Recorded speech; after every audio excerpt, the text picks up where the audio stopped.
Dr. Malachi Martin, ex-Jesuit, former exorcist, and one-time advisor to 3 popes, is currently a best-selling author. As a premier investigator of clandestine politics and unlikely alliances of popes and cardinals, his novels offer rare insights into the men who guide nearly 1 billion people in faith and broker the destinies of countries and continents.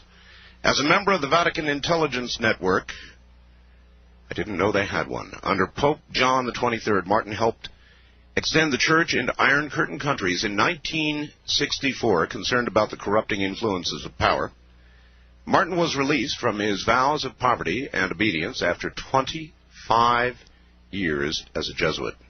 He left Rome for New York, where he did odd jobs until a Guggenheim Fellowship enabled him to write his first bestseller, Hostage to the Devil. It was followed by The Final Conclave, Vatican, 3 popes, and the Cardinal, The Keys of This Blood, The Jesuits, and apparently many others. He's a very prolific author. To give you some idea of how he is reviewed, Forbes magazine said, "No spiritual journey is complete without a Vatican page-turner by Malachi Martin." Sacramento Bee said, "It is to Martin's credit that his real-life fictional cardinals have flesh, blood, and bone, sometimes the heart of a South Chicago ward healer." The Dallas Morning News said, "In biblical times, they would have called him a prophet."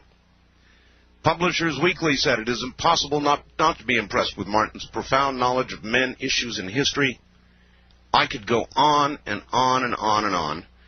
For 30 years, as a Catholic priest, Dr. Martin did exorcisms. So from New York City, staying up late, here is Dr. Malachi Martin. Doctor, welcome to the program. Well, good morning there, Art. How are you? Oh, I am very well, and I am so honored to have you here. No, I'm really privileged to be talking on this vast network. It is really universal. It really is universal now. It's amazing. I heard you describe it from north to south to east to west. Oh, yes. Covers a lot of territory. I'm not, my background, Doctor, is not Catholicism. I'm not Catholic. My wife is. Mm-hmm. So I'm going to stumble and bumble, and I hope you'll bear with me. I doubt if you could stumble and bumble in anything. But anyway, we'll take that as a simple statement. And take this also as a simple statement. Many years ago now, you can tell me how many, yes. The movie The Exorcist came out. Yes. It was the first of its kind, really. Major movies, and it scared the hell out of me. Be honest with you. And as no movie, even with all their horrible little monsters, ever has since. And I'm not sure why. Funny? Isn't that funny? Isn't that interesting? I find that very curious. I really do. Even more than any of the Dracula and the Frankenstein films. Even more than the movies with Alien, where monsters are popping out of people's bellies and all sorts of horrible things. Yes. And I think the reason is because I viewed The Exorcist as real. Yes, I think so. And it did touch on a chord, the existence of a demon, which could, on occasion, inhabit the body of some human being. I think that might be the element. And it was set also, that particular picture was set in Washington, real lifetime Washington, you know. And you had real live-looking characters undergoing these horrible contortions and distortions. So I suppose it did. The fact is, Art, that at the back of our consciousness, at least in, I was going to say in the West, but then I know it's the same in India, it's the same in China, it's the same in Japan, and in Latin America. At the back of our consciousness, there's always a fear of the evil one. Yes.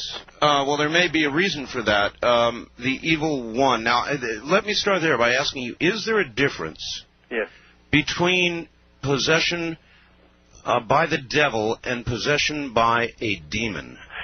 Yes, there is.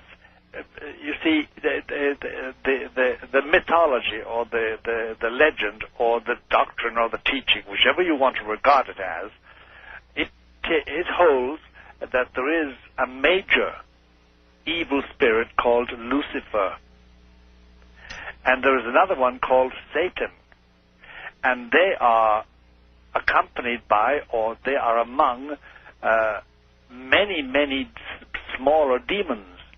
And these do attack and possess human beings in their will and their intellect.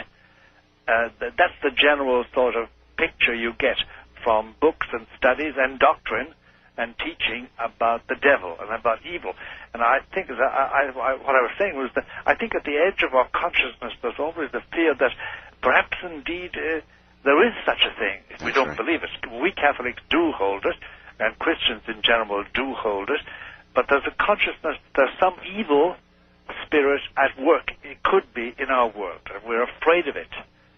And that it can, according to the belief in many parts of the world and in many parts of history of man, there is the possibility of being possessed, of one's body being dominated by such an evil spirit and used for nefarious ends. Doctor, is the devil a fallen angel? Is that correct? That's the idea. They are all fallen angels. The idea is that once upon a time, 1/3 of the angels of God revolted against him and were condemned to hell and became demons. What was the purpose of that rebellion, Doctor? The purpose of the rebellion was simply the ambition of one spirit, Lucifer, the son of the dawn. That's what his name means, the light bearer or the son of the dawn, who said, I will not serve. I will be equal to God. And he was opposed by one spirit who said, who is like unto God? And that's the name of Michael, Mikael, who is like unto God. Mm-hmm. And there was supposedly this huge battle between the spirits, and the demons lost. And Michael and those fighting for God won. And forever the fallen angels, those who rebelled, are condemned to hell and condemned to be evil and to promote evil amongst human beings. How do we, human beings, fit into the picture? It's almost as though the war is over human beings. Yes, it is over human beings. The teaching is that once upon a time God envisaged the world inhabited by men and women and served by angels. But when Lucifer and Satan and the other demons, then angels, were asked to collaborate and cooperate and serve human beings, especially one particular human being who would be God, namely Christ, Jesus of Nazareth, they said, no, we are angels, we are superior to these material beings. We haven't got their limitations, and we don't die, and we haven't got material bodies, we are pure spirits. So they were destined originally to serve human beings, and they refused. Doctor, how old were you when you became a priest? I was 33. 33. 33, and that was in 1954. And when did you first encounter, as a young priest, how did you encounter anybody who was possessed? I know you have done. How many exorcisms have you done? I've done thousands of minor exorcisms and about a couple of hundred major ones. Major ones in duration and in intensity are difficult, very difficult, and they're far fewer than the thousands of exorcisms you do every year. Exorcisms against various ailments like,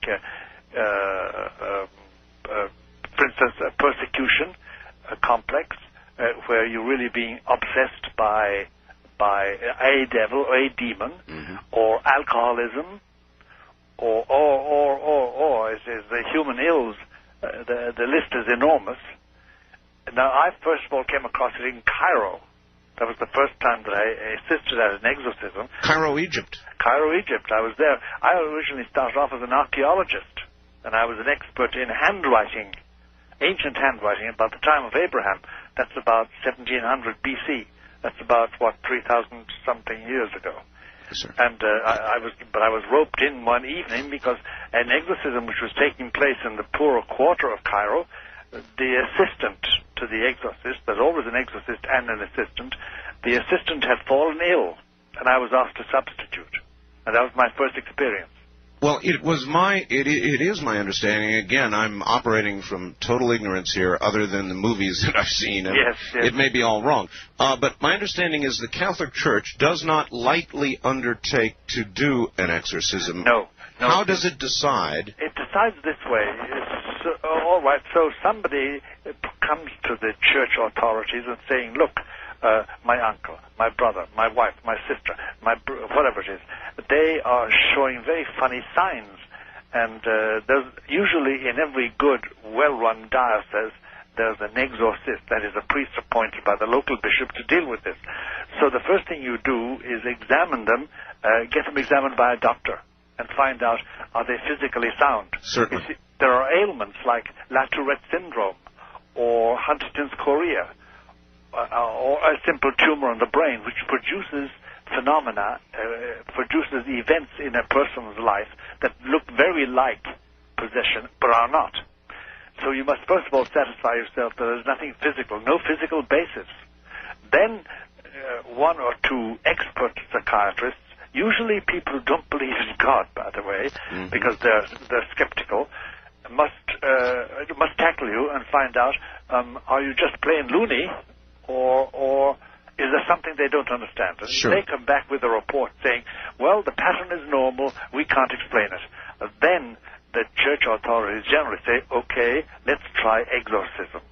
And in the first 20 minutes, believe you me, in the first 20 minutes, everybody at an exorcism ceremony, knows whether it's genuine or not. It's quite clear. In the longest or the hardest exorcisms, how long typically might it go on? It can go on for the classic one in the United States was about 2.5 years long. 2.5 years? 2.5 years, yeah. It's been written up very recently by a simple reporter who simply chronicled the entire thing. But I've assisted at ones which went on for, 17 weeks. My goodness. We measure it in weeks. Sometimes it's only a week. Sometimes it's only hours. It depends. It depends on the tenacity of the demon in possession. It depends on the antecedents of the person. It depends on so many factors you just can't predict. You go into it blind in that sense. You said, you said demons. So the majority of possessions are by demons. That's right, they are. All true possession is by demons. Now, see, there's a distinction between possession and obsession.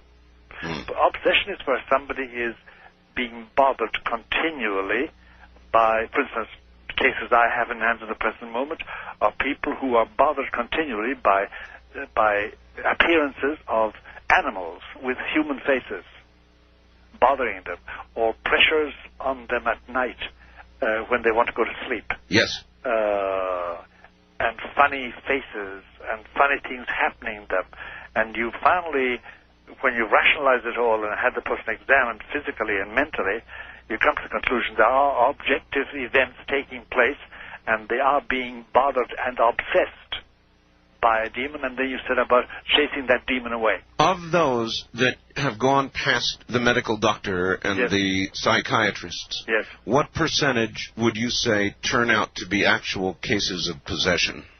My experience would say about 80%. 80%. 80%. Then I would also ask, you said examined by two psychiatrists who right. do not necessarily believe in God. That's right. Generally, I've always tried to use the services and the skills of psychiatrists who will tell you I'm an atheist. You know, I really don't believe practically in God. Really? So, well, they're not influenced, therefore, by any prejudice. So then there is a good use for even the atheists. There is. Although I must tell you that I've only found one or two psychiatrists who wanted to assist at an exorcism, and generally, one of them I wrote about, Dr. Hammond. He simply gave up all psychiatry. He did. Once he went into the real thing. Yes. My question was going to be, how many people who thought they were possessed were diagnosed, in your opinion, incorrectly by psychiatrists who might tend to, because of their own prejudice, want to claim this apparent malady as their own territory? So how many never made it to you because they were incorrectly diagnosed? A very great number, especially when we come down to a thing called MPDs. It's an abbreviation used by psychiatrists for multiple personality disorders.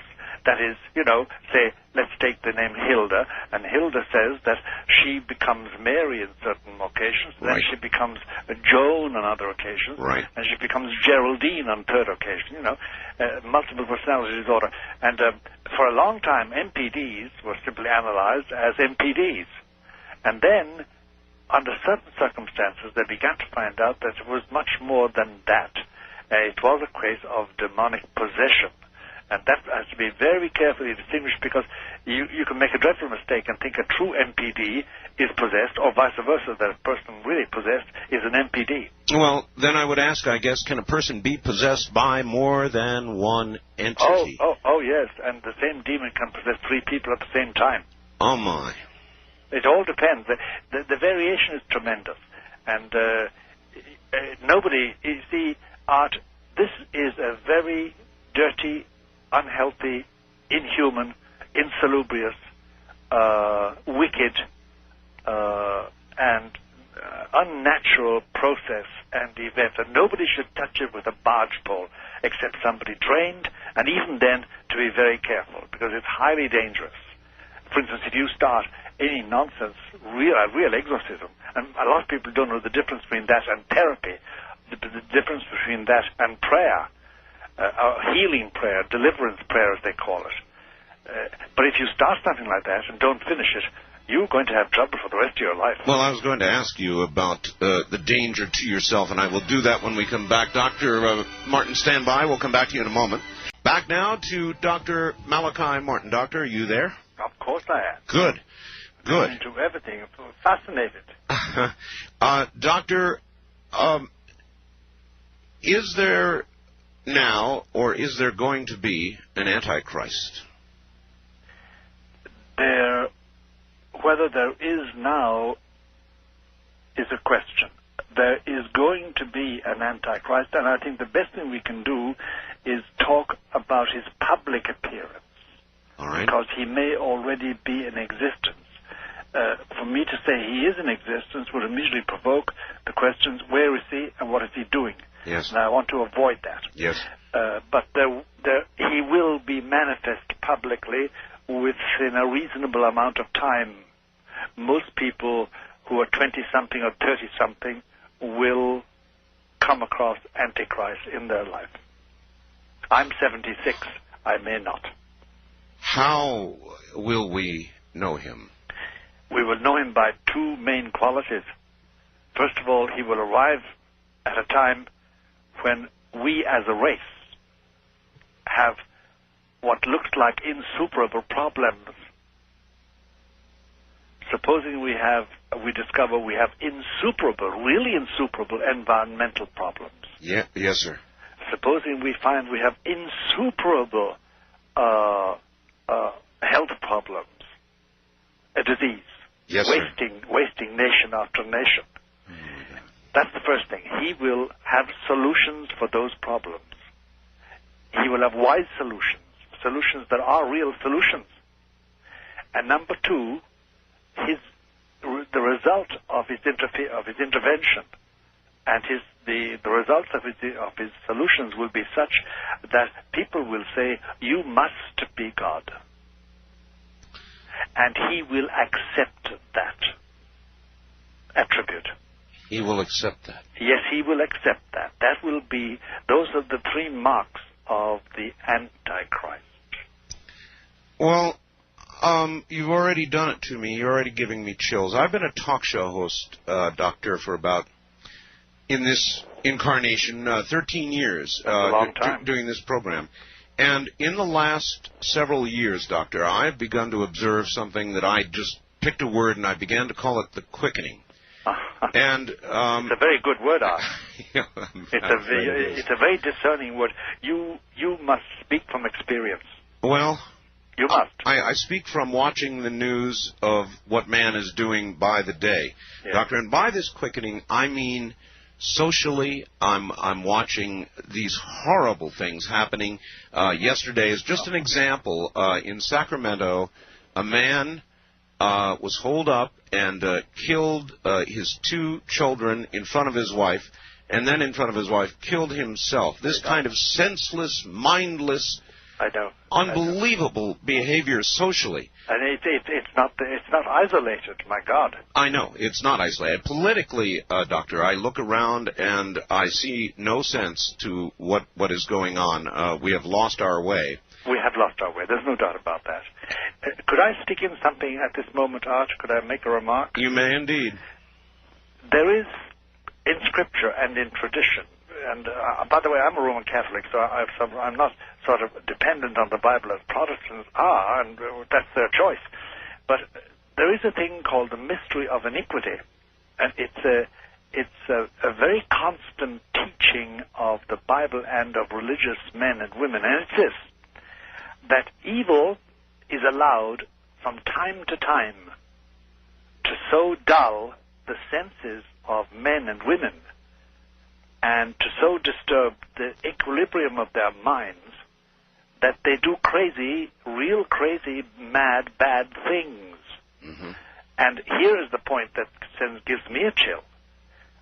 I'm 76, and I noticed that in the last 20, 25 years of my life, the incidents of such disequilibrium, the incidents of that seem to be much more frequent than when I was younger. Yes. Much more, there are much more shocking things happen, and it's not that we're getting to know them. No. The world was connected at that time. Communications were slower when I was young, say when I was 25, or when I was 20. But all the news got around, but we never heard such a plethora of shocking, unbelievably violent, unnatural happenings to ordinary people. So the mystery of iniquity seems to be pressuring, and the idea in the teaching about the mystery of iniquity is that there is a darkness, a mental darkness that closes in and makes ordinary people do the most extraordinary and shocking things. Well, that's one part of it, a horrible, scary part of it, but also you mentioned the environment. Yeah. I've been monitoring stories lately, Doctor, about the ozone, about deformed frogs, which are said to be an indicator species. I have had people on from various disciplines that you may not agree with who call themselves remote viewers, to prophets, to Native Americans, and frankly, they all tell a very similar story with regard to what they think is immediately in front of us in the next few years. I happen to agree with them. I happen to have gone further in my thought than merely agreeing with them. I think there is a case of radiation. I think that we are being radiated in such a way that it distorts the chemical balance of our system, our mental system. And that slowly but surely, a vast section of the public is being dulled, doesn't see what's happening. Yes. Doesn't realize what is being done to them. These slowly boiling frog. That's right. I mean, the frogs thereby. There was one example of a frog reported here in all our papers in North America, of a frog with one eye in its head and the other in its mouth. Yes, I know. The distortion, the complete ruination of nature. I'm afraid I can tell you more, Father, from the north-central part of the United States, across to Vermont, to Montreal, even in Japan now. Yes. Deformed frogs with 4 to 6 legs, as you pointed out, eyes in throats, missing eyes, and I could go on and on. Horrible deformities. Something's happening. Well, and then, by the way, we should also add things we are not told in public. The deformed babies that are born in a section of Europe which is also covered by the Chernobyl explosion, but also simply happening, deformations of adults as well as children. And they're not reported widely. Doctor, a report 2 days ago from London of an abnormal amount of deformed fetuses in Britain. Britain is experiencing more radiation, ultraviolet radiation, as a result of depletion of the ozone right now than are we. Sure. Then, by the way, there's a thing because we're touching a sacred cow when we touch on it, and that's nuclear energy. Yes, sir. I'm firmly convinced from the evidence that, and the evidence by reputable scientists, these are not crackpots. They're men who have engaged in Nobel Prize activities in chemistry and in physiology and economics, and they can point out the effect of radiation on the human frame, especially on those parts of the brain that deal with moral and ethical judgment. And it's a bit frightening because it means that the rise in criminality, the distinct rise in criminality, recidivism, constant crime and doing, and horrible crimes with no reason at all but simply cruelty, is some deformation of nature in itself. And I'm afraid it's on the increase, not on the decrease. Is it reasonable to ask you when a human being is possessed by a demon, what is the purpose of the possession of an individual? The destruction of that individual's soul to such a point that it must end up in hell. Hell being a place, a location, an existence which is totally separate from God. The belief is that everybody was created to be happy forever, and God wants everybody to enjoy heaven, the joys of heaven, the perpetuity of heaven, the peace of heaven, and the ecstasy of heaven. The demons, excluded from that and barred from it because of their rebellion, want to make sure that as many human beings as possible don't attain it. And that is done by possession, and possession is a funny thing. It's a funny operation. It never starts suddenly. You don't wake up in the morning and say, gee whiz, I'm possessed. You know, it doesn't happen like that. It's like any addiction. It's like anything that happens slowly. It's bit by bit. Bit by bit, I cede control of my will and my intellect to a demon. And one day, the possession is complete. Is this a fight, Doctor, between an individual's will and that of the demon? Well, usually, to be more accurate, it's a fight between the will of the exorcist and the will of the demon. Well, I guess I meant before you or somebody like yourself has met up with this possessed individual, as the process of takeover is underway, is it a fight between the person's... Yes, it is, between the person's will and the demon intending to possess. Usually the tendency or the attempt to possess is through deception. For instance, we have, in the northeast corner of America, since 1975, we've had a huge increase in the following type of possession. A young man, say 30-something, 40-something, a young woman, will come and say, look, when I was in college, when I was studying, when I took up residence as a doctor, a lawyer, whatever it was, I made a pact with the devil. I needed money. I needed a position. And I asked him to help me, and he did, but he took over my will and my mind. Now I want to get rid of it. How do I get rid of it? Well, we have an increase in that phenomenon, which I never thought we had. Some of them don't even believe in God. Some of them are Jewish, some of them are Buddhist, some of them are Christian, some of them are Protestants or Catholics. There's no profile of the possessable person. Once you have issued such an invitation, is there any way to go back? If it has been taken up, then your only recourse is exorcism, that we know of. There may be other recourses. We don't know of any recourse, except that. Are there cases in which a possession is not obvious? Yes, there are. I would imagine there are many where the spirit has simply won and is in firm control. I would think that the people who come to you are those who are sort of in the middle of a giant battle. That's right. When you find the typical things of somebody throwing themselves on the ground or cursing and spitting and protesting and defecating, urinating, and all sorts of protest. What they're doing is protesting, saying, help me. Yes. Help me. But really, the perfectly possessed, we call them the perfectly possessed, are those that are completely at peace. And I've known several of the perfectly possessed, and I avoid them like the pest. And you know them only by almost accidental means. Sometimes they're perfectly normal, by the way, and they've got great business property. They're married, they have children and wives, and they put down responsible jobs. There's nothing wrong there. Now and again, just now and again, it's as it were, a veil is drawn aside, and you see somebody you don't know at all. You just don't know this person, this man, this woman. And there's a completely alien look, a completely alien attitude, and they breathe alienation. And you know then, if you have a nose for it, you know then that they're perfectly possessed and there's nothing to be done about it. The first man I knew like that was called Beedham, John Beedham. And it was a frightening experience because I had known him for years. In other words, their pact, their deal, they are at peace with and comfortable with their deal. That's right. And they have passed through the usual Satanist rituals too.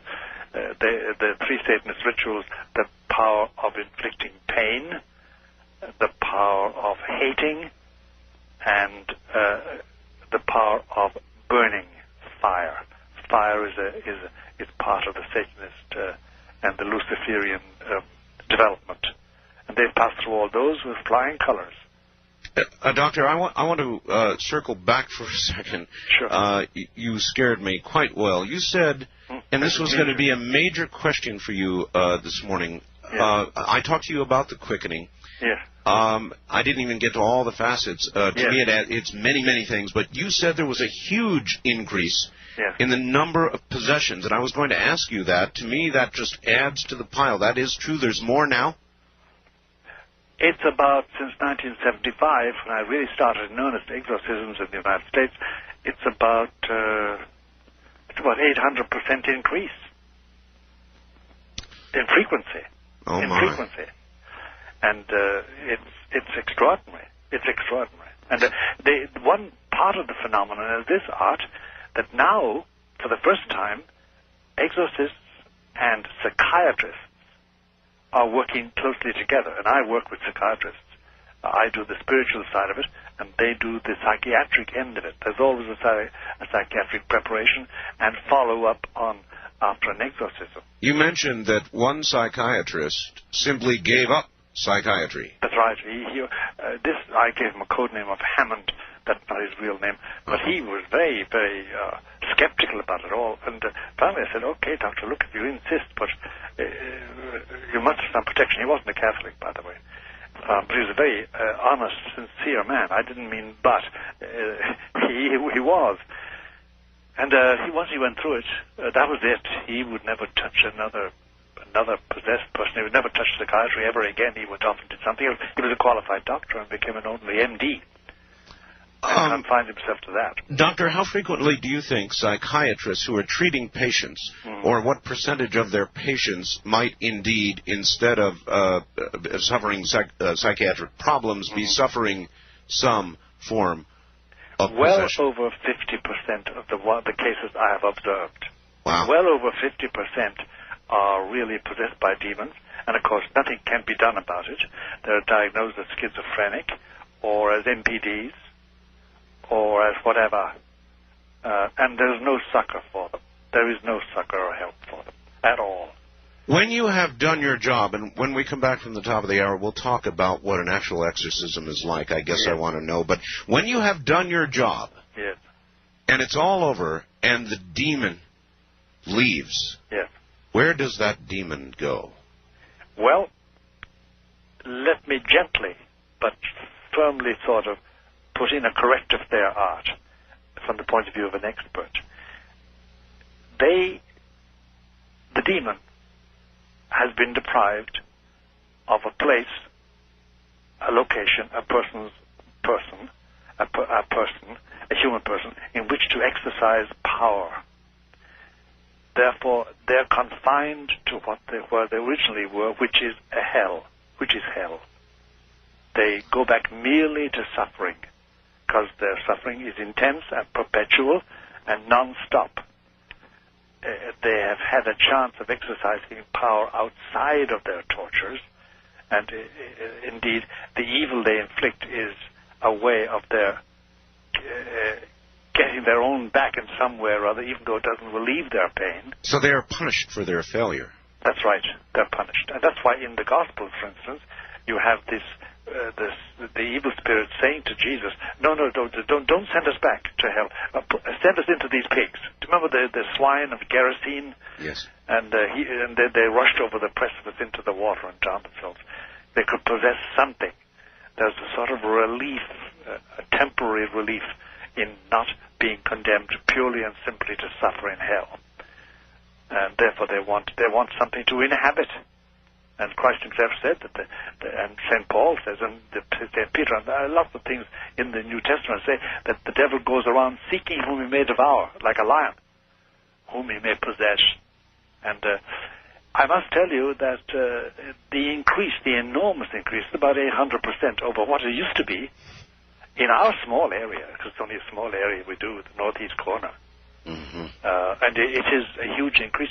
And here's one more thing to say, Art, which may sort of provoke a whole string of questions. Possession of the real diabolic kind is generational. Generational? Aha, it's generational. Passed on? It's passed on by training.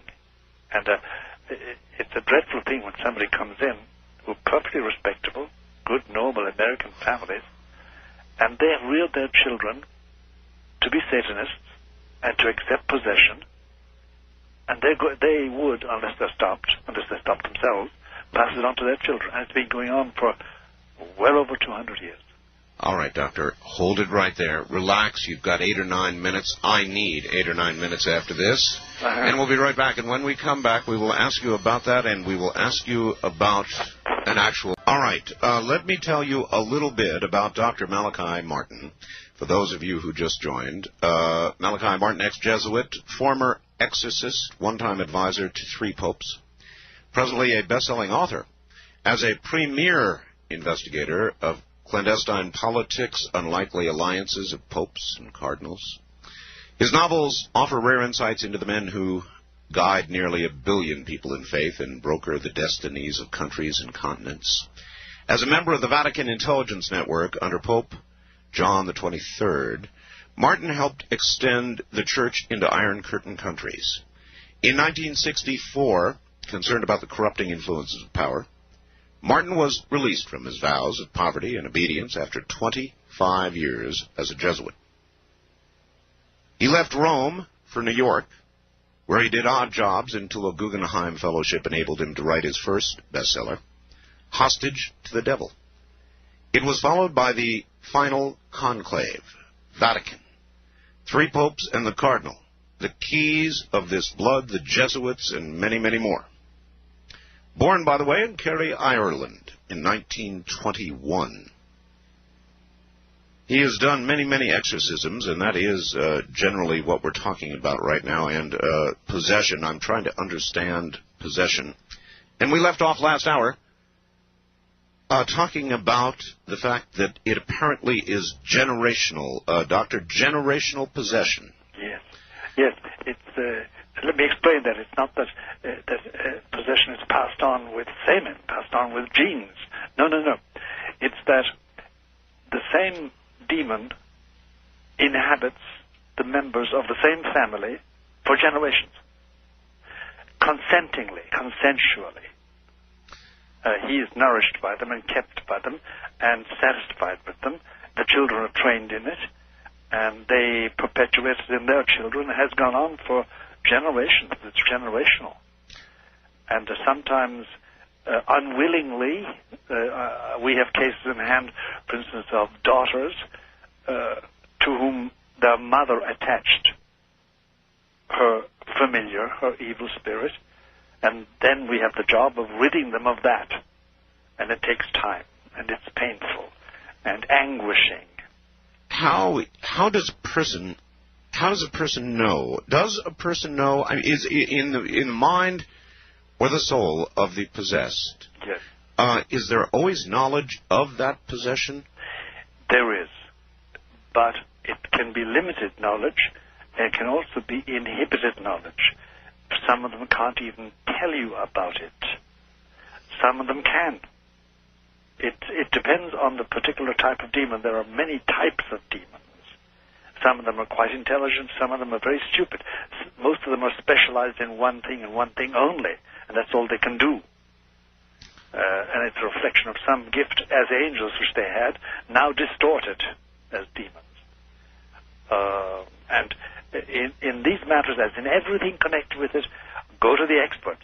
Don't try and do it yourself. Yes. And then do not. There's a big confusion out which we should clear up for everybody, and it's this.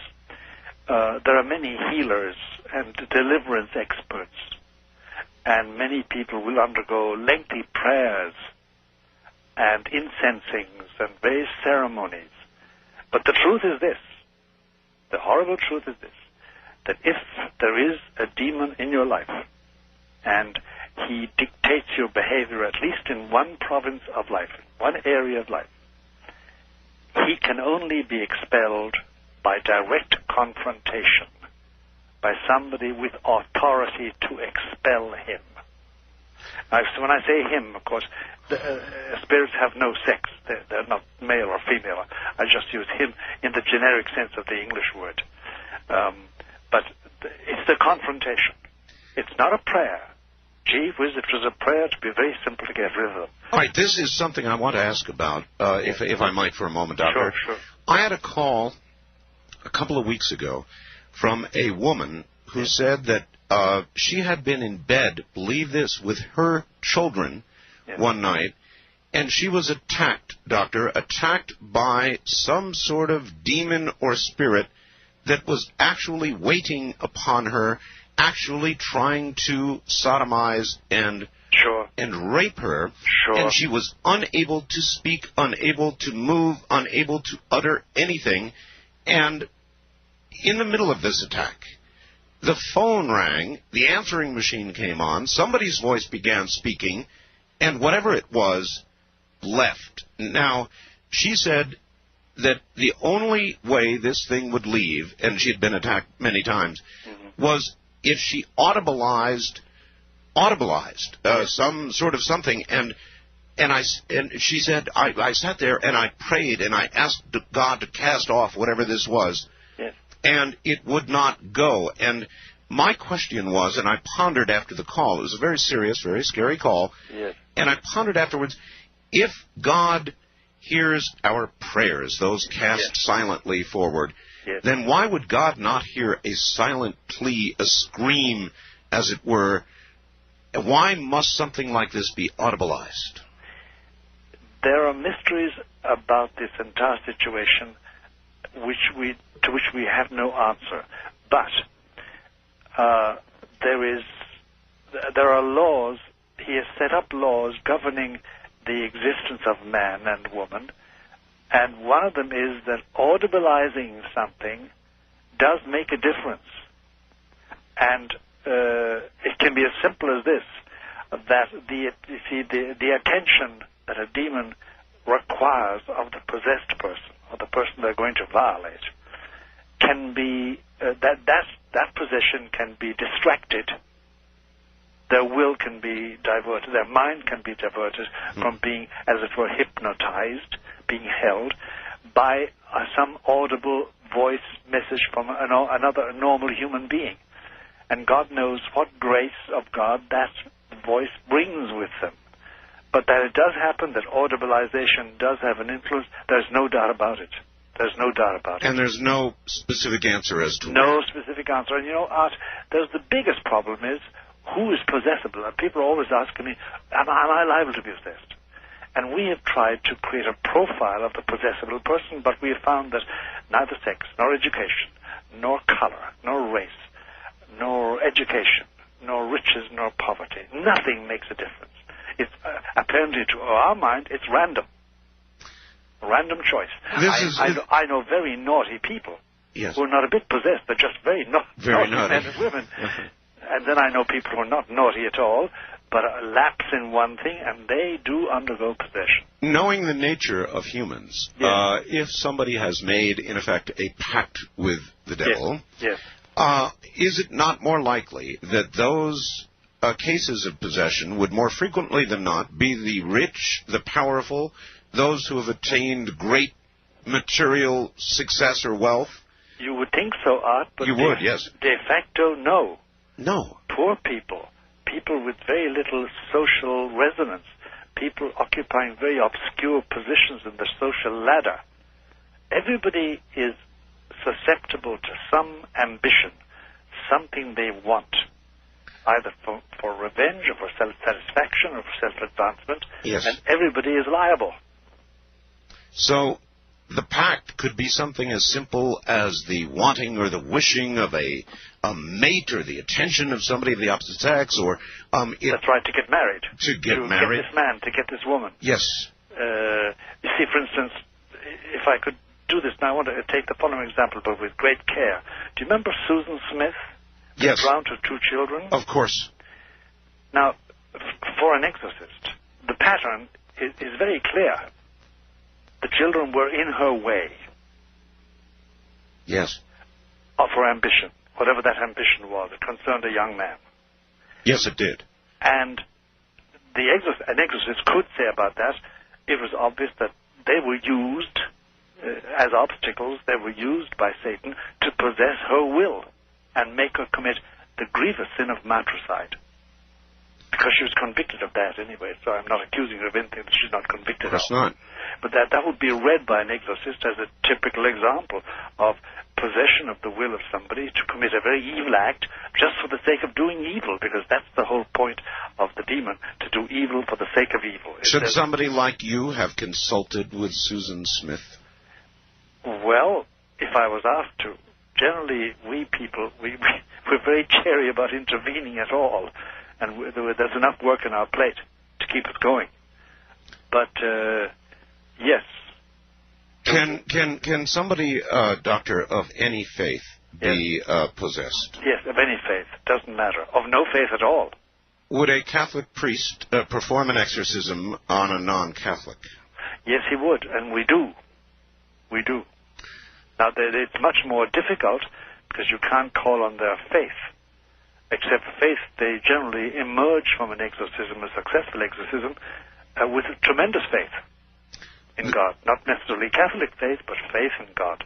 Speaking for the layman, there are many people walking around listening right now who are no doubt scared to death because at one time or another in their life, they have probably, in a moment of despair or a moment of need, said, I'd make a pact with the devil if I could just have so-and-so. And they're probably thinking at this moment, there's a pretty good chance they may be possessed. You can't be possessed without knowing it. And you can't be possessed against your will. You may wish all day and all night for the devil to come and sign a pact with you, as it were, a Faustian principle, like Mephistopheles in the play of Goethe. But it can't happen without your knowing it and without you willing it fully, finally fully, bit by bit by bit, so that you needn't be afraid that you're possessed and you don't know it. No, that doesn't happen. Well, are there not, though, no doubt, many people who have achieved success or achieved that goal for which they made that dark wish, that moment, and they certainly must wonder. No, they know. They know. They know. They know. They know full well. And that's the darkest secret of their life. The dark, indeed. That sets them apart from wife or husband or lover or mistress or brother or sister. And you say you have seen these people. You know these people when you see them. Oh, yes, you do. You meet them in the street. You meet them in cocktail parties. You meet them at dinner parties. You meet them at meetings and conventions. And, of course, I must tell you that I get out of their way. I've enough of it. I don't want to confront them. I don't want to have anything to do with them, unless I have to professionally. Dr. Catholic priests, how many Catholic priests are capable of or do within the church exorcisms? Nowadays are, unfortunately, a minimum.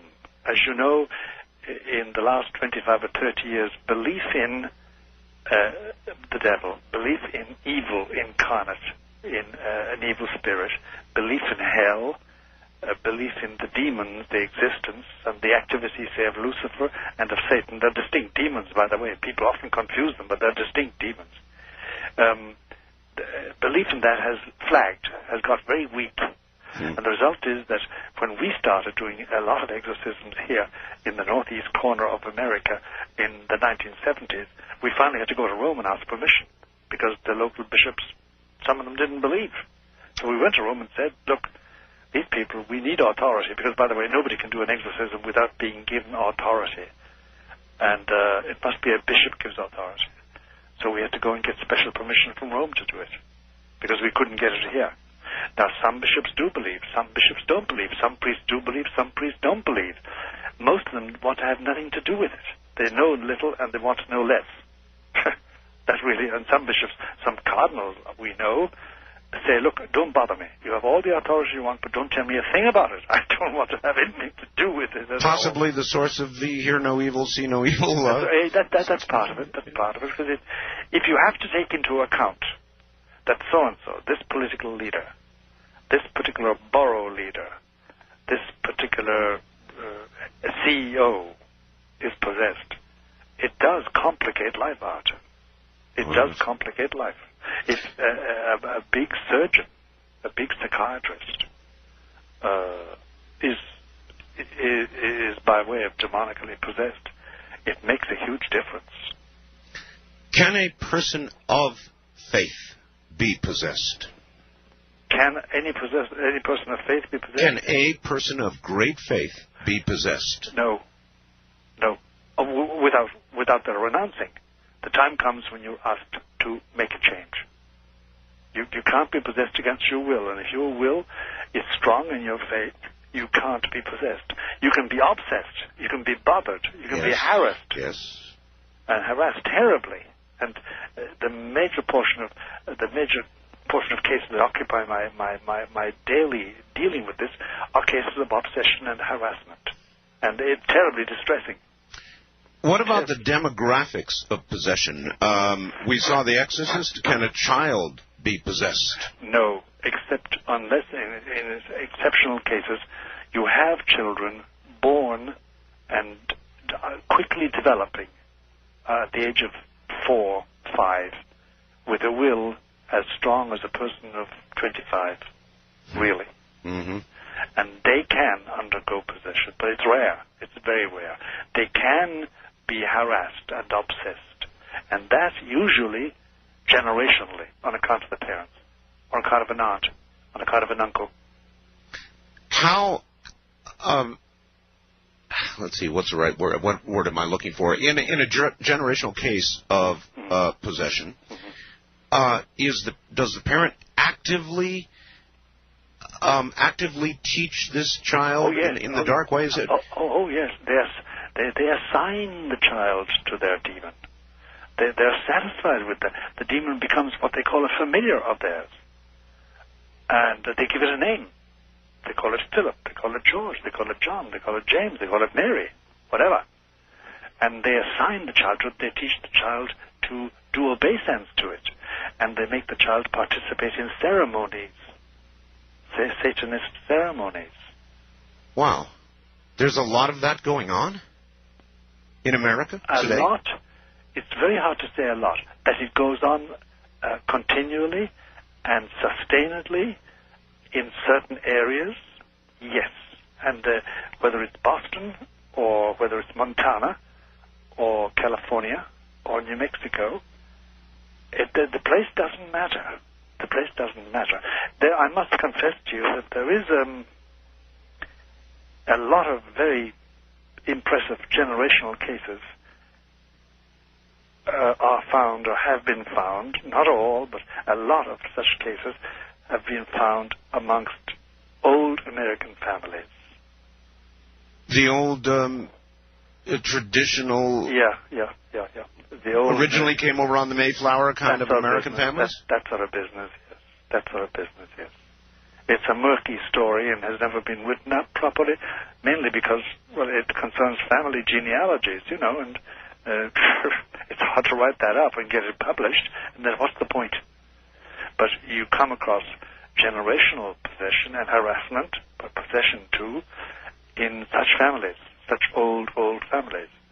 Whether they're Dutch Reformed or whether they're Puritan or whatever. I suppose getting it in print, one reason might be the truth, Doctor. All right, back now to Dr. Malachi Martin. And, Doctor, you're in, I haven't even told everybody, you're in Manhattan, aren't you? That's right. I live in Manhattan, Upper Manhattan. Doctor, as a young priest, how did you first... what was your first exorcism, and what was your reaction to it?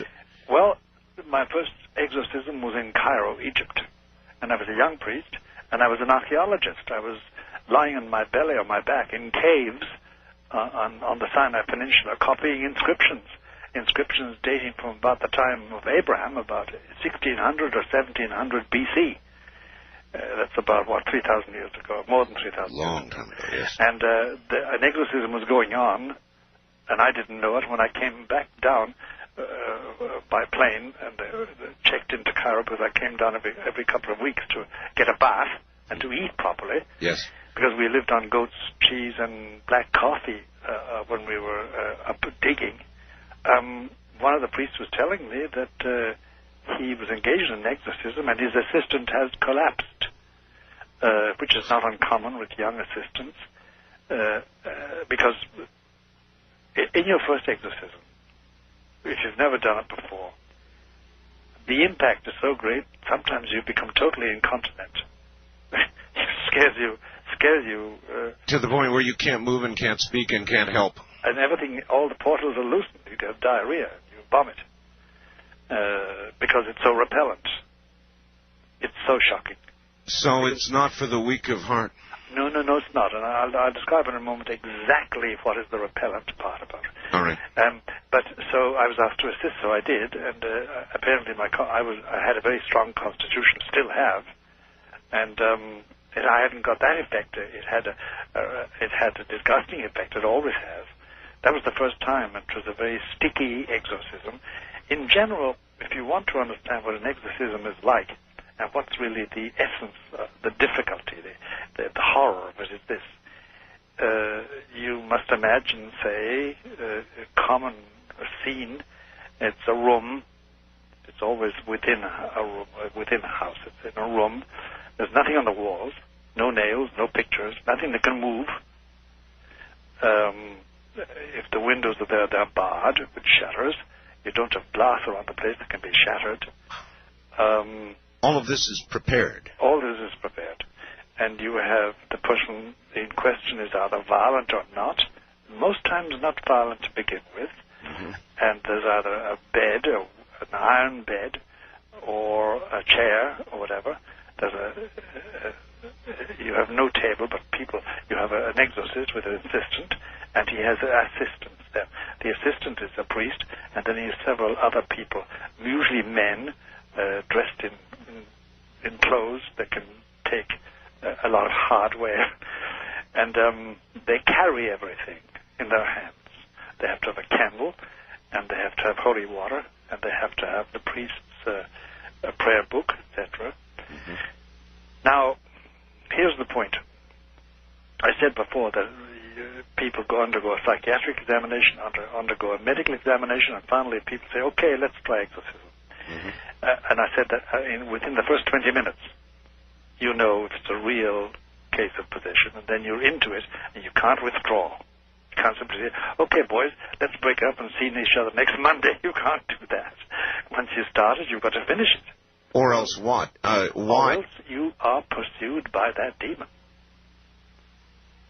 You are pursued. The yes. exorcist. That's right. And everybody in that room has troubles. And the troubles can be extraordinary. I mean, I've seen assistants trying to hold somebody down and dropping the person and looking at each other because the person the possessed person and start telling one man what the other man did to his wife. Oh, boy. Well, yes, yes, we've been through that too. And sometimes it's a lie, sometimes it's true, sometimes it's an exaggeration. Anyway, but after the first 20 minutes, what happens? In that 20 minutes, the following happens. Now, the temperature of the room may change. There may be a horrible smell. There may not be a horrible smell. All those are incidental things. The olfactory experience or the heat and the cold experience. But here's the real point. At a certain moment, if it's really an exorcism, and if we are in the presence of a possessing spirit or a threatening spirit, demon, everybody in the room, the priest and his assistant and the assistants, they know, and I can only call on some experiences of people listening to me, and you yourself, Art. You know there's something in the room that wants you dead, but dead. I mean, I've only been twice in my life threatened with real death, but really threatened. Once was in Czechoslovakia, and once was in America. And it's a horrible feeling knowing that unless something happens, you are going to die now. Yes. And that's it's like an invisible animal with claws, and it wants you dead. It really wants your life's blood. It wants you extinguished. Has it happened, Doctor? Has an assistant or an exorcist or anybody present at an exorcism ever been killed? Well, no, but they have died of heart attack. They've died of some form of internal health attack. None of them have been killed, exactly, except in one case. I wasn't present at it. There was a case in America where the person was flung out a window and defenestrated and killed 8 stories down. Well, out a window or a heart attack, it's dead. Yeah, it's dead. But the point is that the experience is everybody in the room suddenly knows. You don't even look at each other, you know. Especially if you've done exorcism before with the same team. You know, this is it. We're now in that presence. And the point is this. Here's the point I want to drive home. It's a confrontation. It's not a series of prayers, of pious wishes, and of deliverance and healing invocations. No. This is a confrontation between the exorcist's will and the possessing demon or the harassing demon. And thereby, then, there comes the conversation. Because the exorcist has to find out the name, what the demon calls himself. If we want to speak about himself, it's not himself or herself, as we all know. But anyway, what their name is. And the name is usually a reflection of their function, what their function is as an evil spirit. And you have to get them to admit that. There are certain rules. You never answer a question put to you by the possessed person. You always fling a question back at them. How do you know when you are speaking with that demon? It is impossible not to know it once the person starts talking. It is impossible not to know. You know. Everybody in the room knows. And it's not a change of voice. Sometimes the voice is a big change in the voice. Sometimes it's a small change. But there's something, the manifestation of the spirit, when it's cornered by an authorized exorcist, is palpably clear, like the nose in your face. Everybody knows. And there's no deception about it. And it has this bone-chilling effect. So it's like a war. It's a war. Once it begins. It's a real confrontation. And this is where people make a mistake about treating with evil spirits. If they think or suspect or know that they're being bothered, they attempt to take it on themselves, and you can't do it. You have no authority. Well, I was going to say, this is one of those don't try it at home things. In other words, that's right. You don't sit by a bed and attempt yourself, not knowing what you're doing, to say a nice little prayer that this spirit will leave the body. You can do that if you want to, and it's okay to do it, and it does relieve the pressure and the tension, blah, blah, blah, blah, blah, but it does not dispossess a possessing spirit. It does not. For that, you need authority. And this is the difficulty that Buddhists and Jews and non-Catholics sometimes come to us and say, we've been trying exorcism and it doesn't work. And one would laugh if it weren't so pathetic at times. Because they must have it's only the authority of Christ can get rid of them, can get rid of the spirit. And that's what takes place. And then that can be long or short.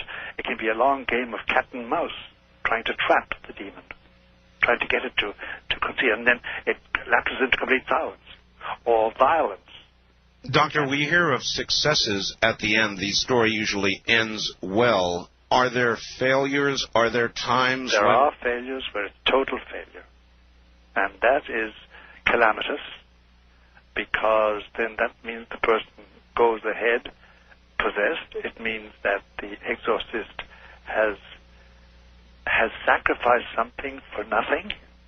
Because let me explain something to your art, which is very hard to explain, but there are parallels, analogies in life that help. When you do exorcism, you give something which you can't get back. It's like, for instance, any parent who has reared children will tell you, oh, I gave them so much love. Yes. And they're not talking about money or food, but they're thinking about what they gave of themselves. You give of yourself in love and affection and devotion and planning, etc., etc. And you can't get it back. And no parent wants it back, really. Similarly, with an exorcism, the exorcist gives, a little part of him dies, put it like that, and goes away and waits for him in heaven.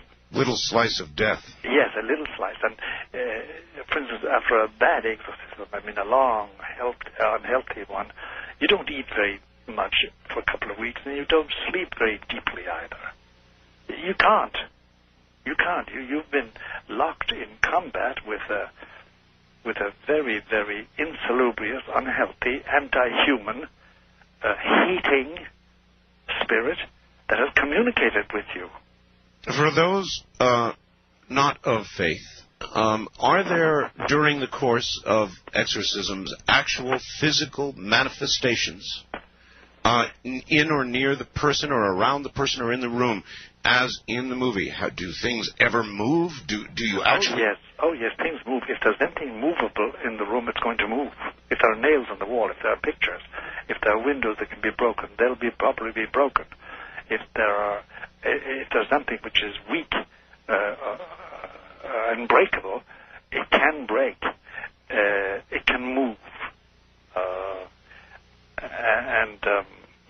So you want to have a very bare situation completely. And even then, the exorcist is not free once it's all over. I've been flung out of bed. I've been knocked off stools and broken my shoulder by the demon to get his own back, just to remind me he was there and to make me pay a price for the damage I did. This is like going to war. It's very much like going to war. It's a war. What most people don't realize is that there's a spiritual war on, and as St. Paul says, it's a war with the spirits. It's a war with the forces of evil, the invisible forces that want men's souls. Are there times as a priest where even the very best of men, doctor, sometimes fear war reasonably? Does a priest sometimes fear entering this war when you know you are about to meet up once again with the worst? Yes, there's always that fear. And a very old exorcist gave me advice years ago in Ireland. I mentioned this to him, and he said, okay, but listen, learn to measure your love of God by the amount of fear in your heart, which is a very profound statement. It is, yes. Because it depends on how much you love God. And if you really love Him as Father, as Savior, and as final end of everything, and as the beautifier, and as the creator of nature, the creator of all beauty in our lives, it can expel fear. But if you nourish fear, fear can grow and not quantitatively, but it can equal or surpass the amount of love you have in your heart. And then you're in danger, because that fear is going to make you despair. That fear is going to make you timorous. That fear is going to make you vulnerable. Love is the only thing that can cure it. Love is the only protection we have. You mentioned there were priests who do not believe that people are possessed. That's right. That's right. Do they carry that belief because of fear, do you think, for the most part, or? No, Art, the cases I have known are priests whose faith has been diminished. See, faith is not a quantum, like a bank balance or something in your pocket or clothes you wear. It's a dimension of soul. And that dimension can be greater or less, greater or lesser. And it can be diminished by infidelities, by sin, by fecklessness, by carelessness.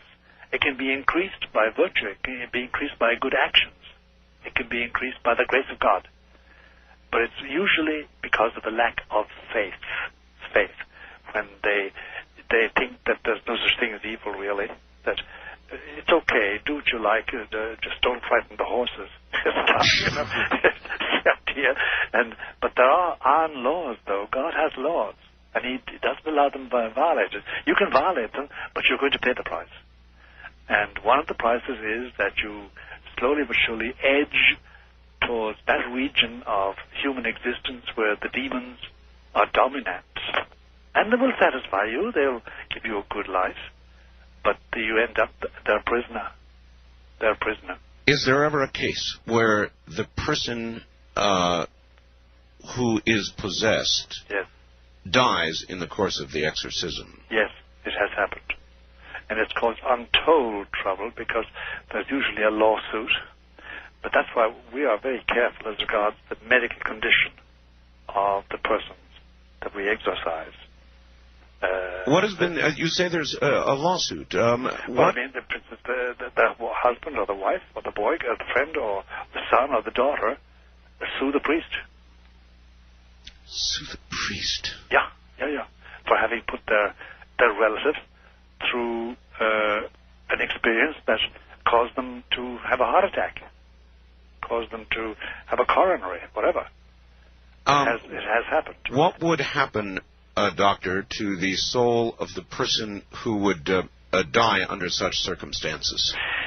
Under these circumstances, we must say we don't know. There's always the chance. You know the old story between the bridge and the water? This man was pursued by his enemies and living in sin, and he tried to jump over a bridge and swim into the water, but they shot him.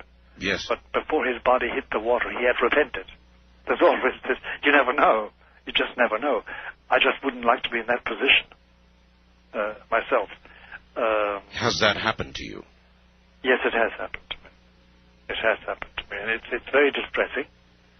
And then I've been asked to go to see people who are possessed by their husband or their wife or their brother or their sister and come away empty-handed. They simply told me to go to hell. Literally. Literally? Literally. Well, that would be one pretty good sign, wouldn't it? I mean, it's just not something you do to tell a priest to go to hell. It's very discouraging. Very discouraging, and they do it with great hate. Great hate. Well, as I say, wouldn't that be a very clear sign? It is. It is, Art. And so if you are told to go to hell, to get out of here, I don't want anything to do with you, which I can imagine more than not you might be told, then what do you do? Well, you go away and you pray. But, you see, for instance, if I go into the greengrocer and I find the milk he's supplying me is rotten, and say, listen, this milk smells highly, he can say, listen, buddy, get the hell out of here. That's one way. That merely means stop bothering me. But if somebody tells you in the way that it does happen now and again to an exorcist, please go to hell. Because that's where I'm going. I want to be with the prince. And now I'm quoting a certain case to you. Then it chills your bones. Because you know you're up against somebody perfectly possessed who just is waiting to die and go home to his master. Have you ever wondered, Doctor, about your own heart, about your own constitution going into one of these? Yes, I have. Yes, I have. And my heart specialist has always warned me that there's a danger there. And I know there is. There is. But, you see, when you're over 70, you know, the amount of good you can do in this world is limited because you're no longer 20, 25, 30. And therefore, whatever good you can do, you do if you're wise. Because one day soon, I'm going to take the high jump. As we all shall. As we all shall. So, even today, if you encountered it, you would still do it? Oh, yes, I would. Oh, yes, I would. Because the commiseration, the human compassion, and the pity that the Holy Spirit puts in your heart impels you, because they are miserable, and they make appeals to you, unless they're completely possessed. Doctor, hold tight, relax. Well, all right, there are stations that are just joining us now. You have missed 2 very important hours, and it's going to be impossible to catch you up, but we'll try. Malachi Martin, my guest, is an ex-Jesuit, former exorcist for many, many years, and one-time advisor to 3 popes. He is now a best-selling author as a premier investigator of the clandestine politics and unlikely alliances of popes and cardinals.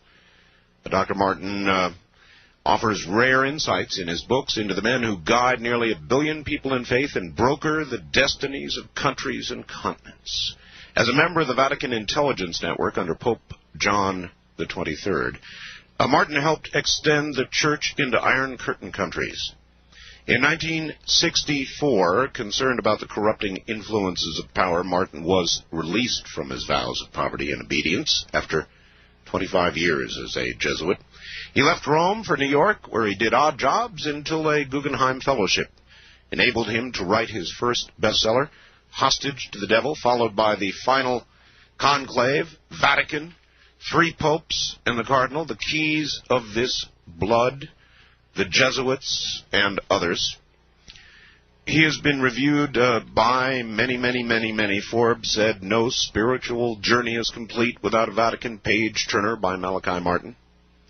Sacramento Bee said, it is to Martin's credit that his real-life fictional cardinals have flesh, bone, and blood, sometimes the heart of a South Chicago ward healer. The Dallas Morning News said in biblical times they would have called him a prophet. He just described in great detail what exorcisms are like. Doctor, are you there? How you've held up through great exorcisms. How are you holding up this morning? Very well indeed. I mean, this has been an exhilarating experience, Art. All right, I have a lady who would like to speak to you. She sent me a fax, Doctor, and I called her. She sent me the following. Yes. Art, please help me. If I'm not possessed, then I'm being harassed, tormented, used, abused, sodomized, all of it. I believe my mother promised me to her evil spirit. My family is an old American family. I converted to Judaism 30 years ago, and she sounded so much like somebody you described that I thought I would bring her on the air for a moment. Her name is Eva. Eva, are you there? Yes. You're on. My name is Eva. Eva? All right, Eva. I'm sorry. You're on the air with Dr. Martin. How do you do, Dr. Martin? Good morning, Eva. Can you hear me? Yes, very well. Yes, thank you. Good. If you are in that condition, if you think you fulfill all those conditions in your life, you should apply to the local bishop, the bishop of the diocese in which you live. I don't know what that diocese is, and I don't need to know. San Francisco diocese. San Francisco, oh, yeah.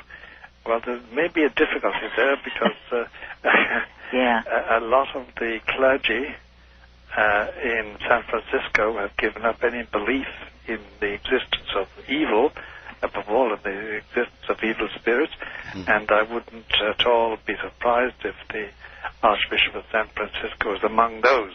Yes. I do not know, Eva. I don't work. I love San Francisco. I've been there several times in my life. I'd love to live there. Don't bother. I don't choose to be here. I know. I know. Well, that's what happens with most of us. Our place of living is imposed on us. But in any case, you have to apply to the local bishop for an exorcist. Now, you say that a person who is truly possessed is aware of it and has made a deal. Well, put it like this, yes. With conditions and restrictions, that's true of anybody who's possessed, partially possessed. Is it a straightforward deal? What's that? Is it a straightforward deal? No, it's never straightforward. Never straightforward. No, it's never straightforward. You're always at the heel of the hunt in the matter. But you think it's straightforward, but it isn't. Oh, no. What I mean is what I'm trying to figure out. Yes. In a way, speaking with you is a dream come true. Uh-huh. And it's also a bit of...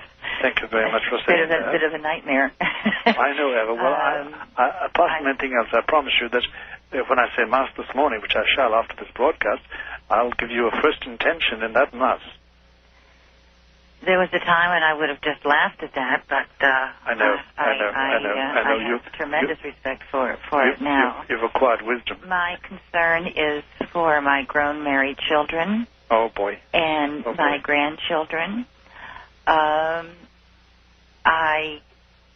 I'm afraid to people that I become attached to or involved with, and that does include my family.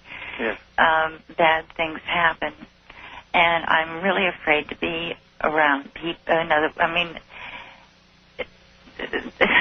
I'm thinking of a few deaths in particular, and I know. Stuff happens. Eva, I know exactly what you're talking about. I know exactly what you're talking about, and my heart goes out to you. It really does. What can she do, Doctor? She must find a good priest. Doctor, I would like to ask you a question. Sure. One other time, I was listening to a talk radio program, and a woman was on who all you had to do was call up and say your name and your age or something, and she would sense these stuff about you. And I called. Yes. And I gave my name and my age and so on. And she said, there's a very strong presence of a man who's been with you for about 10 years, and you really need to do something about that. And was it accurate? Yeah. It was accurate. Yes, and I didn't follow it up. It's really taken me close to a year to be comfortable with actually saying that. I know, Eva. I would be chary if I were you of any freelancer in this whole matter. No, I'm it's too terribly serious. You see, there's no doubt about it. A demon can have information about one without any reference to God at all, without any reference to our safety. I've already learned that. Yeah, they can know things. You need to be under the protection of God. Mm-hmm. And you need the authority of Christ to get rid of any harassing or obsessing angel in your life, because you don't sound as if you're possessed, but you do sound harassed. Yes, sir. And obsessed. Yes, sir. And that's the commonest form of demonic activity today. Now, explain this to me. I, at one time, was even fairly unfriendly about the Catholic Church, but there's been so much movement now that you'd have to decide to... There are so many factions. Yes, of course. Which is good, to my point of view. Yes. You say, give myself up to the authority of Christ. Yes. Through an exorcist. That doesn't mean to accept Christ as a savior. It just means to acknowledge the authority that Christ would have in this matter. That's right. Eva, but I must be frank with you. Once you admit Christ as having authority in this matter, and once you benefit by that authority, you'll find that he lives in your heart. Well, he was a Jew. Emma, we are out of time and we must go, but I think the upshot here is seek the advice of the Church of an exorcist. What I'm saying is that I don't eschew Yeshu. I just don't want to leave it on that note. I am not, this much I accept about Christ the man and what a wonderful, important man he was. So. Well, yes, you want to put it like that. But let's leave it at that, Eva. But I'll be praying for you. Right. That's a promise. All right. Doctor, I just got the following, and maybe you can tell me the kind of person that this came from. Dear Art, your present conversation with the priest is not without dangerous complications and consequences. I don't have to tell you just how many minds are listening to you on the radio. Minds that can be in turmoil, minds unknowledgeable of the subject and the danger. I beg you to end this conversation without delay. This is somebody who is afraid of what they're hearing? Yes, I can imagine that it would, to certain minds, represent a danger. But it can suggest things to people, and I'm sorry if it does. There's no suggestiveness in what you're saying or what I'm saying, but the outlining of a reality in our lives, the presence of evil, is surely something that we must admit and acknowledge and not be blind. So I appreciate their fears, but I think they're ill-founded. Doctor, during the course of an exorcism, what things or messages do you typically hear from a demon? In that process, in that war, in that confrontation, what do you hear? You hear, if you lay yourself open to it, you hear reproaches about your life, your past life and your present life. If there's anything to be reproached, he'll throw it at you like mud. Then you also hear, if you allow it to continue, an exorcist must control everything. You hear a lot about what it could be like if we weren't bothered about details like religion. You hear a lot of deceptive suggestions and of peacefulness, and let everybody think and do what they want to do, the message. Then in the extreme cases, you get total blasphemy. They go after you. They try to challenge your faith. Of course, and it's very subtle, and you mustn't be shook by that. You mustn't be shaken by that. You must be able to deal with it and never answer a question, never take up something shoved at you. Always be in control. Yeah, always give command. A priest is also a man with faults, with guilt, with all the things, perhaps fewer than the rest of us, but things that can be thrown into his face to make him weak. That's right, they can. They can shame him, and they can weaken him. And for that reason, he needs to be virtuous. He needs not to have sin on his soul. He needs to have cleansed his soul in confession. He needs to be clean. If he's not clean, the demon will know it. Is it possible, as in that movie, The Exorcist, that the demon can move from the possessed to the exorcist? Yes. Yes. That's the danger. That's the danger. You can't have any truck with this unless you're in control. Do you remember doing exorcisms in which you weakened? Yes, I do, when I was momentarily shaken. Yes, by the shocking things said to me about God, about the angels, about heaven, about human beings, about human love above all. And the contempt and the despisement and the ridicule that human love is accorded by the demon when he really talks is something frightening. It's something frightening. And you realize then that all human love is useless unless it mirrors the love of God. So human love by itself is insufficient. It's insufficient. It can be ridiculed and mocked and imitated and reproduced falsely. When it is an echo of divine love, then it's divine. Speaking of false things, Doctor, is it possible or probable that a person taking drugs is more susceptible to the possibility of possession? Yes. In fact, there's a twist to that I'd like to give to it. You can, through exorcism, be rid of a drug habit.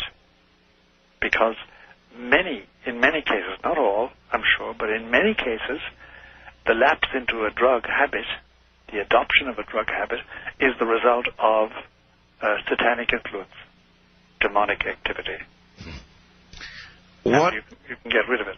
What if you were to give out sort of a general piece of advice to people who are wondering about possession, what signs do you look for? If in your life there is some imperative coming out of left field, not of your choice, but commanding you, urging you to do something, to yield, to be controlled, and know that that can herald demonic activity. For instance, let me explain something to you. We heard a lot for a long time, we still hear a lot about transcendental meditation, and the essence of it was that you made your mind blank. Yes. You know? Yes. And you channeled.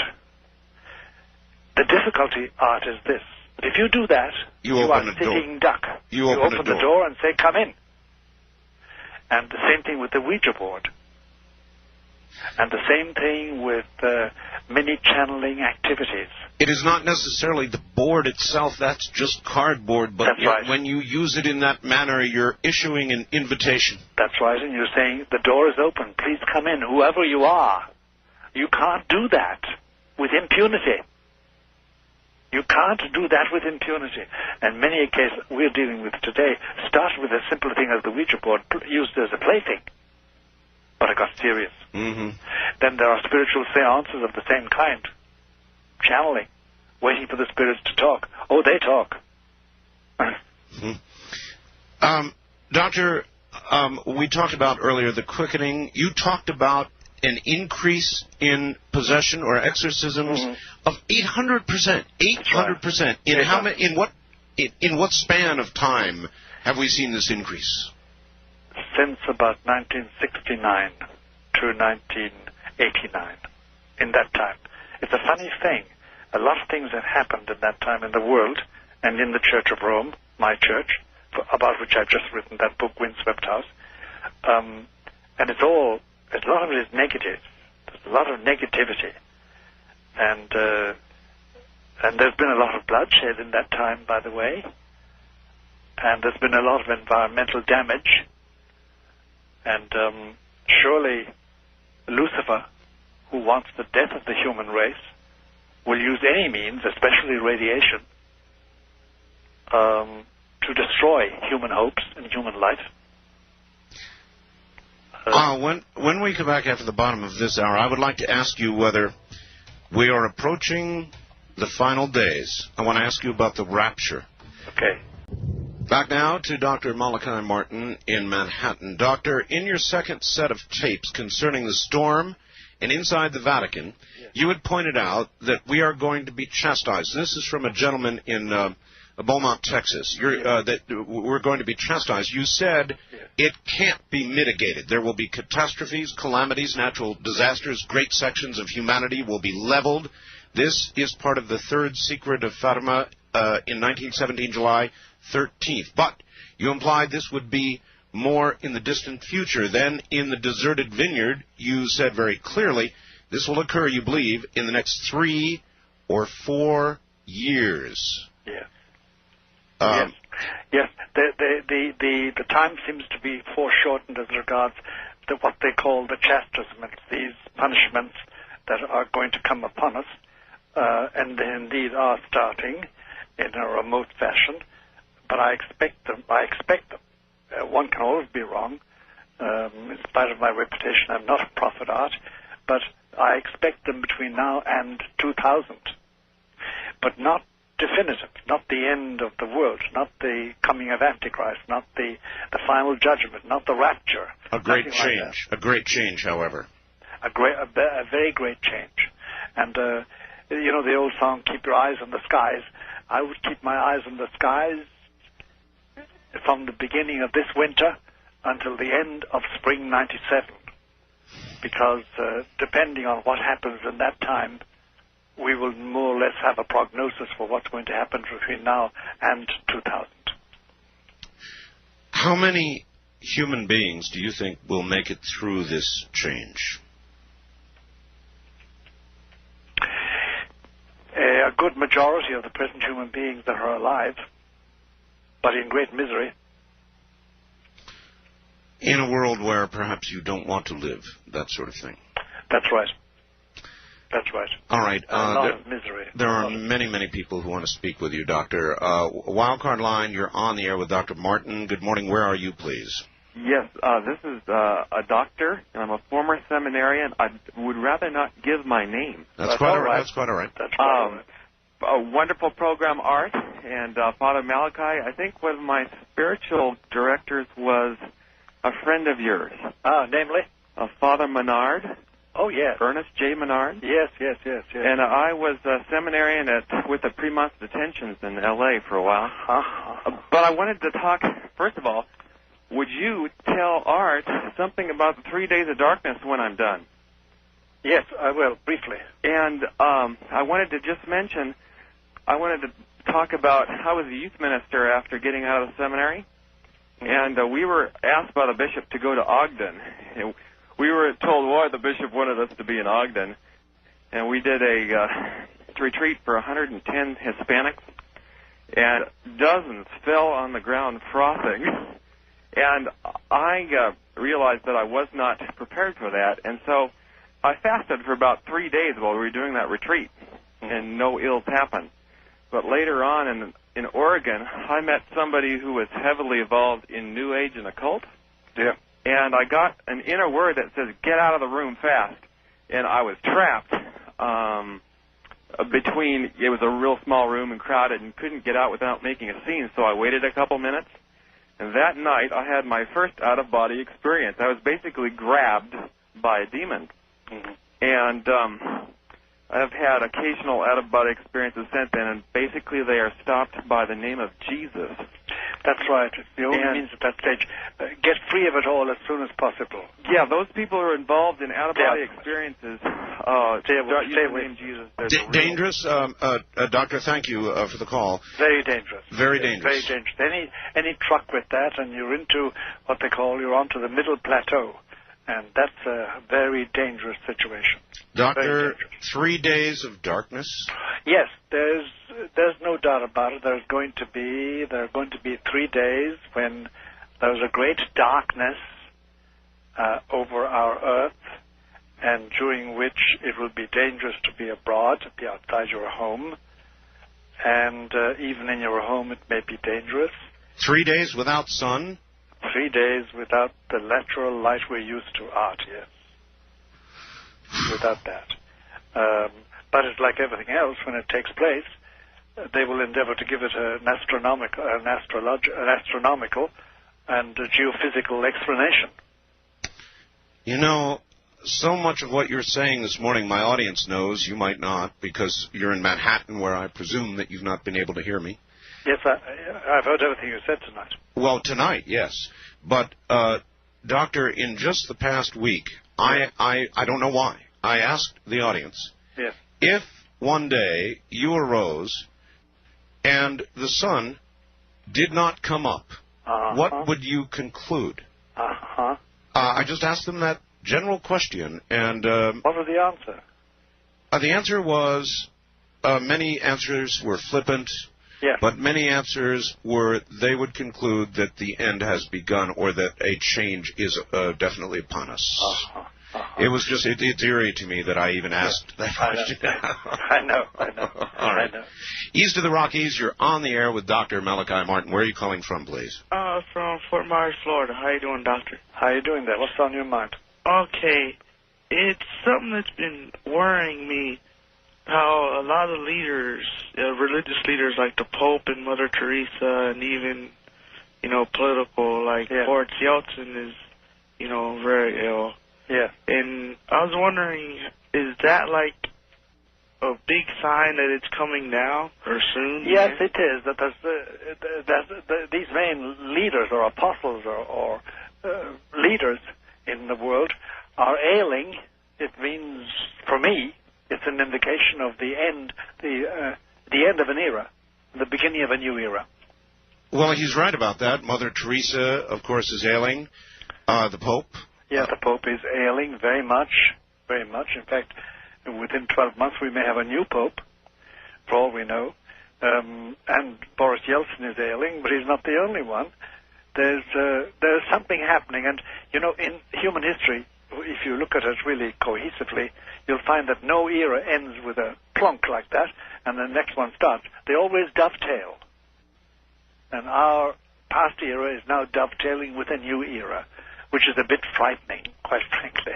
Many things are beginning to happen. Volcanoes erupting, the ozone thinning. That's right. Animals beginning to mutate. It seems like all of this is increasing in its occurrence. Increasing rapidly. It is, and Jesus said about his own generation, he said, this generation, he said, can tell me in the evening what tomorrow is going to be like. It reads the signs of the weather, but it cannot read the signs of the times.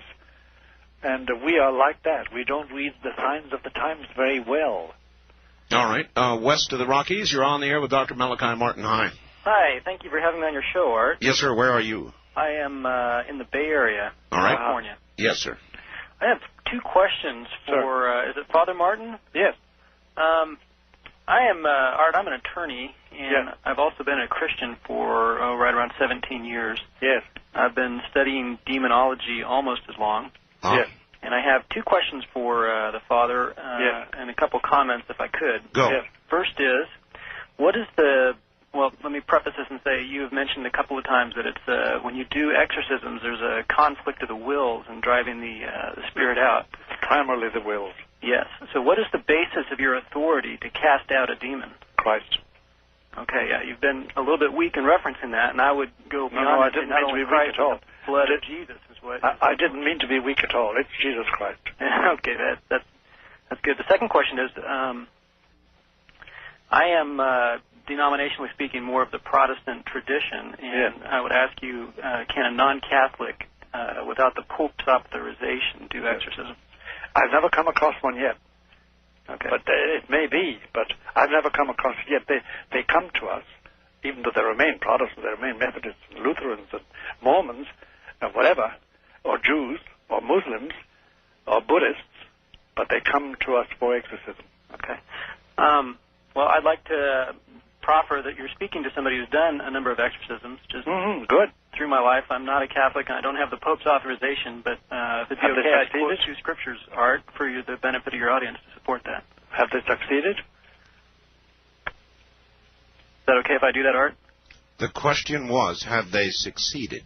Oh, yes. Yes, I ministered to a young lady last June. She had multiple nightmares every night. I mean, not just bad dreams, real nightmares. And we went through about 2 to 3 weeks of deliverance sessions and drove out 20-some demons, many of them manifesting and speaking and telling us where they're from. And Doctor, is there a danger to what he is doing? Listen, in my book there is, but if he's protected, he's protected. And you may have some protection, sir, of which I do not know. It must ultimately come from Christ Jesus in my book. That's what I affirm. But if you have that protection, fine and dandy. God bless you. I'll pray for you. Thank you, I Father. hope you go right ahead. You sound like you can't expel these demons except in His name. That's affirming to hear you say that. I would like to just read two scriptures, Art, that are, one of them is one of my favorite verses in this area, another one that just... I would prefer you don't do that. Okay. I thank you for the call, sir, but it is possible then, Doctor, that somebody, a lay person, could successfully do an exorcism? That's right. He must therefore have been granted the authority of Christ Jesus. He must have been. And that's not impossible. It's not necessarily... absolutely metaphysically necessary come through a churchman, through an ecclesiastic. Normally, in my life, it always has. But if somebody else can do it directly with a gift from the Lord, more power to him. Doctor, there was a recent movie. I don't know if you're a moviegoer. It was called, I think in its final version, Prophecy. Its working title during production was God's Army. It was with Christopher Walken. Are you aware at all of that movie? I know. I read about it. I didn't see it. I don't go to movies very much. It basically imagined a second great war between heaven and hell. Is such a thing possible, some second great war between heaven and hell? Or yes. is it simply, yes? Yes, there is going to be one final clash. One final clash. And we're on our way to it, but we're not there yet. We're on our way to it. How close to it do you think we are? Of course, Art, you and I know, as sensible men, it's very hazardous to guess at timings. Yes. The one thing that's difficult are dates and times and hours and places. But, given what is happening to the nations, given the existence now of the New World Order as a fact of life, and not a theory, and not a plan for the future, and given the rising sea of very disturbing things happening, men and women, negative things, we are approaching a point when something has to give. And it would seem to be on a global level, and would seem to finally involve spirit, morals, ethics, finally the final battle. So what time? Well, I think that we're going to enter in these remaining years of this century, we're entering a period of severe chastisements, severe hardships throughout the cosmos, throughout our Earth. And I think that into the new century, the 21st century, we're heading for a lot of confrontations and ending up in a short time with that final battle. Doctor, with changes, earth changes, with things that will occur, it seems so unfair because when these changes begin, clearly those in third world nations, underdeveloped nations, will suffer and die at a disproportionate rate. I do not know that, Art, for sure. I think that where things will be really bad will be in our overcrowded western cities, our big cities, say Mexico City with 30 million, yes, or Atlanta, or Los Angeles, or New York, or Chicago, the big urban settlements. I think there's where the real suffering will take place. Now, I think that the people living in Patagonia, the people living in Tasmania, the natives, as we call them, we're natives too, but we always refer to the others as the natives. Yes. With our post-colonial mind, we still say that, Art, and I remember always making my British friends uncomfortable by referring to them as native British, but there was no thing as native British. Only the natives were only in Africa, for the British, at that time anyway. But the suffering may be more intense in what we call civilization. Maybe much more intense, because we are more dependent. I mean, Art, look, think what would happen to New York if the water supply is cut off and the electricity and the gas. Oh, yes. Oh, that's obvious, very clear. What has been your toughest, your hardest exorcism as you look back? It was in the Bronx, New York, in 1983. And it was a young priest. A young priest? Yeah. Who was possessed. And it was long drawn out. It was bloody and disgusting and took a heavy toll on everybody involved. Can you tell us the manner of the possession? How would a priest be possessed? Was he himself doing an exorcism? No. He yielded piece by piece by piece. Oh. Because it's never sudden. It's never sudden. It's just a little bit here and a little bit there. And he yielded to temptation. It wasn't sexual temptation either. It was pride and arrogance.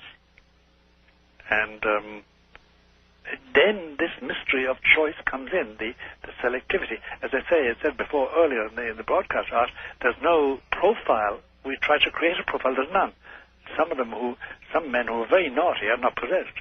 Some men who are possessed are not very naughty in their lives. They're not crooks.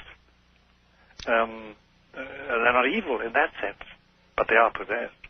So, but why he yielded. God only knows, it's free will, of course. But it was a very distressing thing, and involved a lot of people, involved his whole family, involved his whole parish, involved the local bishop. Wow. And it was very distressing. And he emerged from it, but he succumbed after a short time. He died. He died. He was cured. He was saved, but he died, and he came out of it utterly white. And he was a young man with a big shock of red hair. And a young man, he was a young priest. But the rot had started very early on in his family. He had never told anybody anything about it. And it was the most distressing thing I've been through. It really was the most distressing one. How did you come out of it? I came out of it with a little bit of me dead, quite frankly. Something I can't get back until eternity when God rewards me, I hope. But something in me died.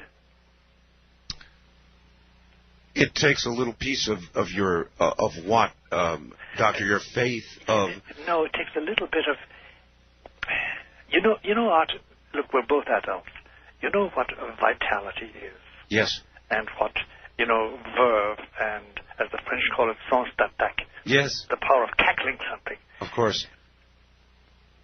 When that's diminished and diminished and diminished, then that's why I speak about little bits of you departing.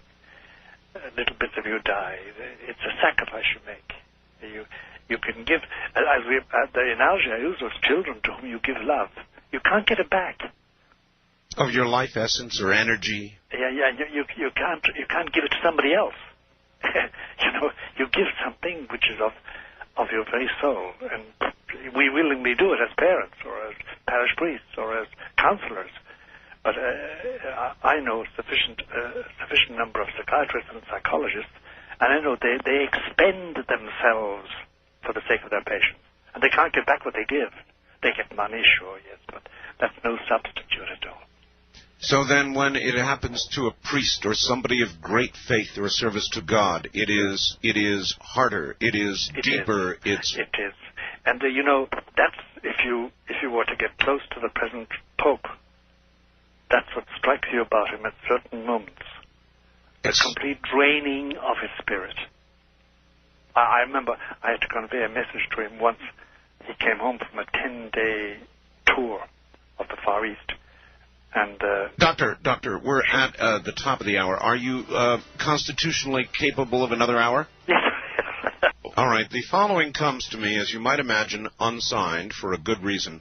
Doctor, I'm going to read you something. I'd like you to react to it, if you would. Certainly. Dear Art and Dr. Martin, in 1991, I made a pact with anyone that could get my girlfriend to come back. The response was by Satan. At that point, my eyes literally rolled back, and I heard only 2 words, 1 year. 1 year later, she broke up with me for no good reason. Several months later, I was asleep, had a dream that I was looking at myself in a mirror brushing my hair. When I looked at my eyes in the mirror, they turned totally black. The person was me, but the soul behind the eyes, evil. At that point, I knew exactly who it was, what I wanted, and how it got there. At this point, I was awake, tried to get up and turn on the lights, but was physically pushed back down to a prone position and could no longer move even a finger. To make matters worse, the bedroom door slammed shut, and I was cut off from the light in the hallway. What happened to this person? This person accepted possession and was possessed and infested, and the demonic power took over. I'd love to know what happened subsequently. There's no doubt about it. It's a genuine. Everything there is genuine, unless it's copied from a book. But it's a genuine. They're genuine phenomena. These things really happen. Doors slam shut. They really happen. They do. But you see, the point is this: that if you go to a doctor and tell him that, he sends you to a shrink. Sure. But it doesn't help to go to a shrink with these things at all, unless the shrink knows what he's talking about and sends you off to an exorcist. And apropos of that, remember you also got a letter or a fax from somebody asking you to cease and desist from this conversation. Correct. I now know my reading of that is that their lifestyle is disturbed by being told the truth about demonic possession and harassment. To get back to this particular gentleman, I would love to know the result of, he won't tell us this time, perhaps some other time he will, tell us what happened to him subsequently. Everything that's there sounds absolutely genuine. Has happened, is chronicled, is known to have happened to others, and is genuinely the effect of demonic infestation. All right. One other, Doctor. Could you tell us, please, more about what you believe may be seen in the sky? You said keep your eye on the sky between now and next spring. What should we be looking for? And then, as a matter of fact, before you answer that, also he says, can we obtain Dr. Martin's books?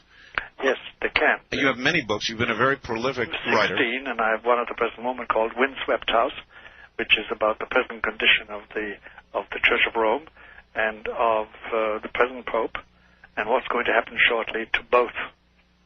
Because people may not realize it, because of the flourishing condition of the Church, apparently, we are in deep crisis in the Roman Catholic Church. And I'm a priest. I say Mass every morning. I baptize babies. I hear confession, etc. So I'm a traditional priest. But I know we're in deep doo-doo, in deep trouble. And this book is about, that's my latest book, but it's the 16th book I've written. It's called Windswept House. That's right. Published by Doubleday. Doubleday. So your books are generally available in bookstores? That's right, they are. Or in paperback. This one is still not in paperback. It will be next year. What, Doctor, are ghosts?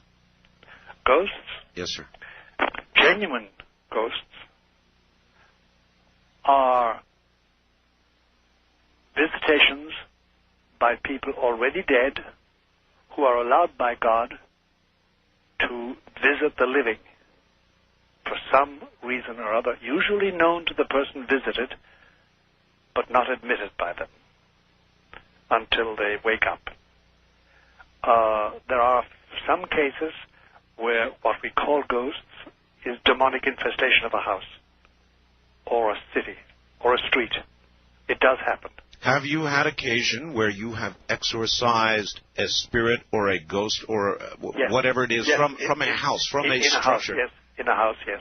Yes. Going from room to room and expelling the demon. It must be done. I'll be doing that in December in Washington, D.C. You are in your 70s. Right. Again, I ask you, concern about yourself. Does there not come a time when physically you should refrain from doing this? Yes, and I have refrained to a large extent. It's nothing like the febrile activity of my 40s and 50s and 60s. No, I haven't. Then I've had open heart surgery and 2 heart attacks. So, simply the nature of things has imposed a certain restraint on me. Were either one of these heart attacks associated with exorcisms? One of them was. One of them was. Yes, the bad one. But that's the price you pay. And art, we're only here for a short time. It is true. It is true. All right, let's go back to the phones. West of the Rockies, you're on the air with Dr. Malachi Martin. Hi. Where are you, please? I'm in Fairbanks, Alaska. Fairbanks, Alaska. Yes, sir. What's on your mind, sir? Say again? What's on your mind? I have a question for you. I used to be involved in magic before I was a Christian. Uh-huh. And so many demons and all that kind of strange stuff. Yes. The question I have for you, though, is now there's a person up here who is infested with them. Who's in touch with what? Demons. I mean, you can actually see it because some of the stuff he does.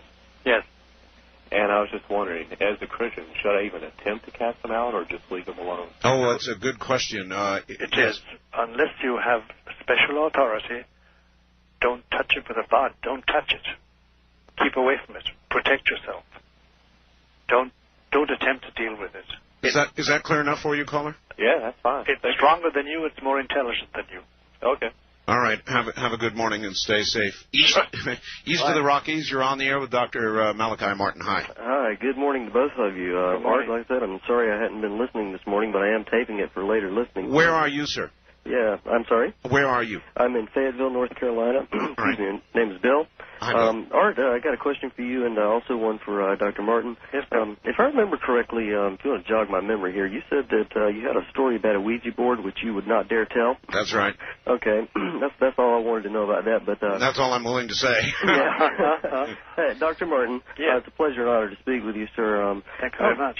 Yes, thank you. I was listening to Art's show earlier, and I believe Sunday night you had a Dreamland thing where you had a seance. Is that correct, Art? I have a recording. I didn't have a seance. I wouldn't. I wouldn't do that. But I had somebody on who had conducted a seance, and in the course of that, there was the sound of babies crying. Yeah. And I played that on the air. Yes, indeed. I recall. I believe a woman called in and said she heard a female voice in the background as well. Yes. But nonetheless, Dr. Martin, my question for you is just very simply: what is the role of a séance in the act of demonic possession? And the role of the séance is chiefly this: it lays you open to invasion, because the essence of a séance is the sitting or standing or lying down, it depends on what physical posture they take, and trying to communicate and to commune with the spirits. And that means opening the channels of your mind and will. And if you do that, you're sitting duck. A sitting duck. All right. First time caller line, you're on the air with Dr. Malachi Martin. Hello. Hi, this is Rita. Yes, Rita. I have a question. My sister-in-law that lives with us is mentally retarded. Yes. And I feel that sometimes what I see coming out of her is like a demonic thing. What happens is, if you ask her who her friend is, and you ask her in a certain way, she'll say, well, my friend is Satan of the Black Mountain. Mm. And if my daughter knows how to get her going and just get crazy. And I just wonder sometimes if... Has she always been like this? Well, not from the start of my marriage to my husband. See, he told me, he said she's evil. And she has evil ways about her. Has she always been retarded? As far as, yes. As far as, he knows she was born that way. And she's got, like, the mentality of a 5-year-old. Mm-hmm. That's what the doctors have said. Now, I've seen her as normal as you and I. I mean, I don't know how you are, but I mean... Yeah, you can presume we're normal. Yeah. But I mean, my daughter pretends to vomit, and she'll just go off. Yes, and I'll tell her, I'll say, will you stop? Just sit there and stay calm. Ignore her, if she can't do it. Doctor, it brings up an awfully good question. A retarded child, is that an easier target for possession? No, it's not. It's not. There has to be collaboration of the will for possession. Doctor, I wonder how many people in mental institutions all across this country, instead of being mentally ill, may be possessed. I've only gone through, with a psychiatrist, I've only gone through 2 mental institutions, let's call them that. Yes, sir. And over 50% are obviously possessed in those 2 places. So then even in the case of a child like this lady's child, you would recommend, based on what you heard, that perhaps she sees somebody like yourself? Yes, somebody, authorities do something about it. But it's very hard to judge a case like this at this distance. But from what she says, it looks like that. All right, ma'am? It looks like she could be possessed? It could be that she could be infested, yeah. Yeah, because, I've talked to a priest. I'm Catholic. Yep. And I've talked to a priest, and they think I'm crazy. What I see is I can't get her to open up or to be this way in front of anybody. But it's like the sheep that is the wolf that's under the sheepskin. Yeah, I know. You're being very much more accurate than you know in describing it. You must find a good priest.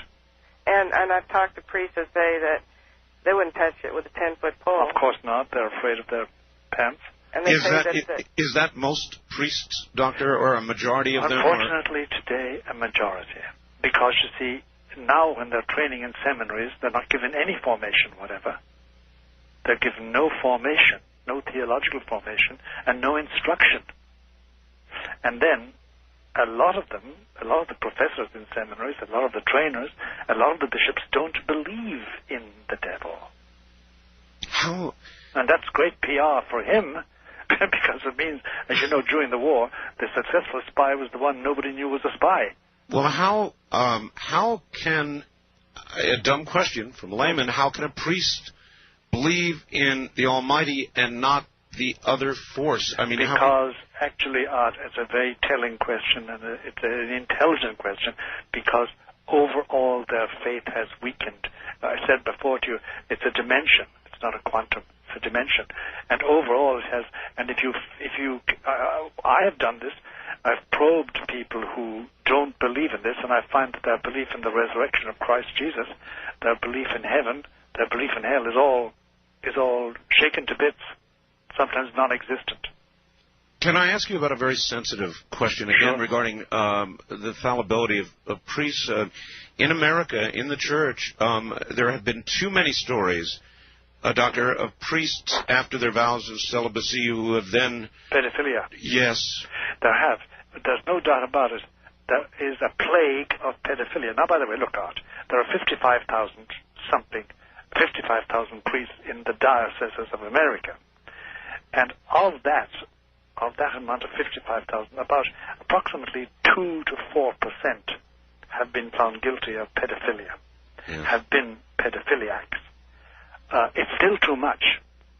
And there's no doubt about it. There's been a plague, and it's been worsened because of the policy of bishops to cover things up. Whereas, if you find a pedophiliac, priest or layman, you go to the nearest precinct and report him. In my book. Yes. But they didn't do that. They covered it up. And they transferred the man to another parish with more little boys and little girls to be violated. And therefore they have had a very severe amount of trouble. And by the way, since 1985, the church in America has spent well over $500 or $600 million in out-of-court settlements. Oh, my. And that's the money and the dimes and the nickels of the faithful. Is it, Doctor, because of the church's attitude about it? In other words, they feel that there's been a breach of faith and they want to work on that breach of faith instead of letting it become a civil matter? Or is it just a plain old cover-up? No, Art, it's more complicated than that. There isn't a network of homosexual priests. We know that now. Unfortunately, there is a network, and they cover for each other. So that's a complicating factor. It's not a wide network, but it does exist, number one. Number two, as you know, for any ecclesiastic in the Catholic Church, there are only two evils, bankruptcy or moral scandal. Yes. They're the two things they're afraid of. Yes. They're not afraid of anything else. And therefore they try and cover anything up which breeds scandal, because that destroys prestige and finally stops money, stops people contributing. What are your feelings about vows of celibacy? I'll tell you something. My experience is as follows, whether as a chaplain in the U.S. Air Force, which I was, or as a parish priest, which I have functioned as, and as a priest now dealing with people, there's no doubt about it that a priest who is a celibate, a real celibate, not just a eunuch, a real celibate, yes. Many who take the vow of celibacy are really eunuchs. Somebody has put a chastity belt on them and thrown away the key, and they're looking for the key. And sometimes they find it, to be rude and lewd about it. But genuine celibacy makes you so specialized that people can confide in you. Yes. And they know you belong to them and them alone. And they know you're not going home at night to your wife. And there's nothing wrong with that. But you're not sharing anything with anybody. Your heart belongs to Christ as a celibate, if you're truly a celibate. But celibacy is it's a gift, by the way. And it's a rare thing, the practice of celibacy. There are a lot of celibates who take that vow. But the practice of celibacy does make a man very special, because he's uniquely devoted. And by the way, I don't know if you found this out, but the biggest psychiatrists I know, the biggest surgeons, they're practically celibate. Yes. They really are. But there's a price, and that... there's a huge price. There's no doubt about it. And if that's where good celibacy comes in. If you are really a celibate, you don't dry up like a fig and become hard and emotionless and insensitive to human feeling. Do you understand me? Yes. It's such a difficult thing to attain. But if you do attain it, boy, people find it so useful, so practical, so helpful. And some of those who don't end up perhaps as pedophiles or other... That's right. And as abrasive characters, because they're frustrated beyond belief. All right. I'm sort of sorting through the faxes and questions that I'm getting. Dr. Martin, yes. Another one I want you to listen to here. Sure. Dr. Martin, I went to Brophy College Prep in Phoenix, the premier Jesuit high school in Arizona. Yes. Since I've left there, I've been tormented by a will that is other than my own. I've been forced to commit acts that I would never have dreamed possible myself. I have no control over them. I want to do otherwise, but I can't stop. I feel I've been violated spiritually. I've had my mind and will taken over by other spirits. I know I have felt a force in me, driving me to do other than I want to do. I am not a Jesuit. I am more or less of the new spirituality that's out there. I feel I have been tormented by demons and have been possessed. I need to know how I can stop it. I want to have faith, but I'm scared. I believe each individual holds God within himself, but I'm so afraid of losing control to these others again that I can't hold any faith at all. What can I do? Go to the local priest and bishop and get an exorcist. An exorcist? Get an exorcist. Yes. How hard are they to find today? Not so difficult. In certain places they don't exist, but in other places they do. And the first place to go to is the diocesan chancery or the local parish priest. All right, good advice. Mr. Bell, this is Catherine from the Gulf Coast area of Texas. Would you please ask Father Martin this question? Father John O'Connor, not Cardinal John O'Connor, yes, said because the energy loss from a true exorcist is so great that a Catholic exorcist lives only about 15 years after he is deeply involved in this. He further says the hatred from the demon is so horrendous that it literally drains him. Yes? Yes. But there are exceptions to the 15-year rule. You must be one of them. Yes, I am. How do you feel? Why do you feel that you have been so blessed? I don't know, Art. I just don't know. I take it as it comes. I didn't expect to live this long. I really didn't. Surprised, huh? Surprised is right. If you had told me that one day would be 76, I would have horse-laughed. Horse-laughed. Yes. I would like to ask you about something we've dealt with on this program several times. I know your background is in archaeology. That's right. So therefore, there have been many who have speculated and talked and thought about the pyramids, the Sphinx at Giza in Egypt. Yes. Yes. There is some work going on that may result in the opening of some secret passages below the Sphinx. Yes, I've read about this. I'm not au courant with it. I don't know how far they've got. I don't know really what's being done, but I know there's something being done of that nature. Would you be surprised if there is something very ancient found there? No. See, the soil of Egypt and of Palestine in general preserves things because it's dry. And I'm convinced that one of these days we're going to find the most extraordinary things, like, for instance, a copy of the Bible coming from pre-exilic times, that is, before the Babylonian captivity. That's about 580 BC, which would be tremendous to find. And if we did, what would you imagine might be within that would cast doubt on much of what we believe? It wouldn't. It would confirm. It would confirm. It would confirm, because I'm certain that we have a proper tradition, but it would be lovely to have a manuscript from that time, from the time of Isaiah. Do you believe that the Ark of the Covenant will be found? Personally, I do, but I have no objective scientific grounds for saying so. I think it will be found. Well, as you know, this new tunnel, archaeological tunnel that has just been reopened again. Yes, caused all the trouble. Yes, many believe that the Ark of the Covenant is close. It may well be. As I say, I have a feeling that we will find the Ark of the Covenant, that God will allow us to find it. But I I've no archaeological reason for saying that. All right, one more, and then we'll go back to the phones. Joseph in Seattle wants to know, do you have any comment about the numerous sightings and encounters of and with what are being called extraterrestrial beings and their relationship, if any, with demons, angels, and the quickening process?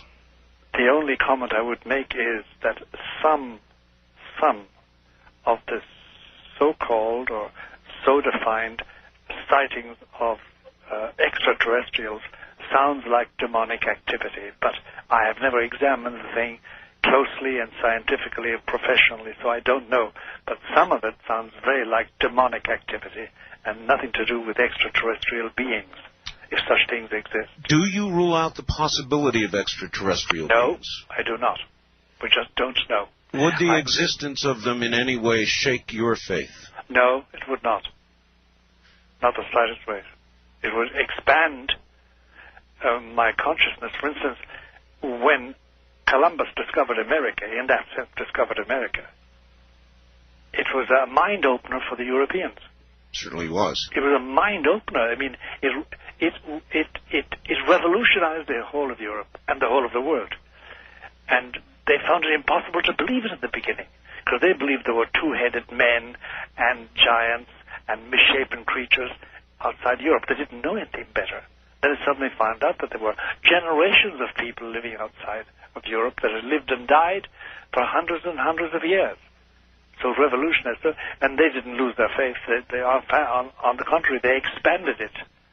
I have an inkling, I don't know, but from the data so far assembled, I have a feeling that there's no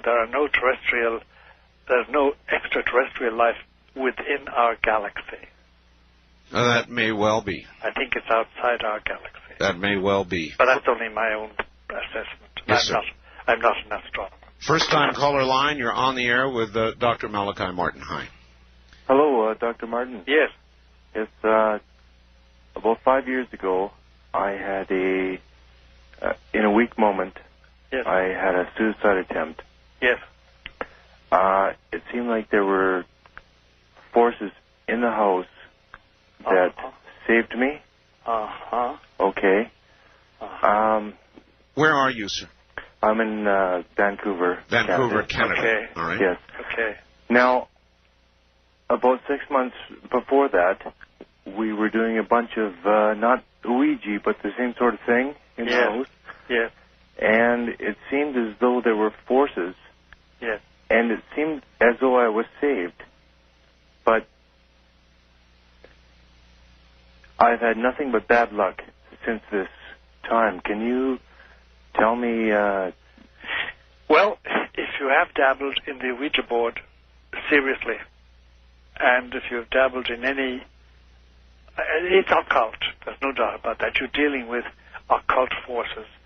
Then you may have some attachments to you that you don't like, spiritual attachments in your spirit, and you want to get rid of them. Yes. And you want to get a good priest who can get rid of them for you. It's very hard to get rid of them yourself, but a good priest can do that. I'm not a Catholic or... That doesn't matter. It doesn't matter? It doesn't matter. You're a human being. All right. You were redeemed by Christ, whether you like it or not, whether you believe it or not. So seek proper help. That's right. Doctor, the nature of suicide... Yes. What happens to a soul that commits suicide? Well, you know, it's called Satan's eighth sacrament, suicide. There are 7 satanic sacraments, apparently, but so suicide is the 8th one. What happens is briefly this, that by my own hand, I cut myself off from leading a life according to God's will, who is the master of life and of death. And by doing that, I violate a fundamental commandment of His, which is do not kill yourself. It's a fundamental law in my nature. And I thereby enter the gray area where I can never see the light again, I can never be with God, I can never have happiness, and I suffer the torment of being separated from the one thing that would have made me happy, would have made me, beatified me forever, God and His beauty and His truth and His heaven. What about those people that suffer physical maladies that are terminal and horrible and simply... I know. And simply want out. And I've thought about this and talked about it on the radio as a talk host over many years, and my position was always sort of, whose life is it anyway? I'll be in control of my own life. Nobody will tell me what to do. My wife told me, Doctor, don't do it. Even if you're suffering, you are meant to go through this, and if you don't go through it, something terrible is going to happen. So, and those words have rung in my ears for years. I know, and they ring in my ears now that you've said them, and I won't forget them. They've been said to me on other occasions by other people for other reasons, for the same reasons. I don't know.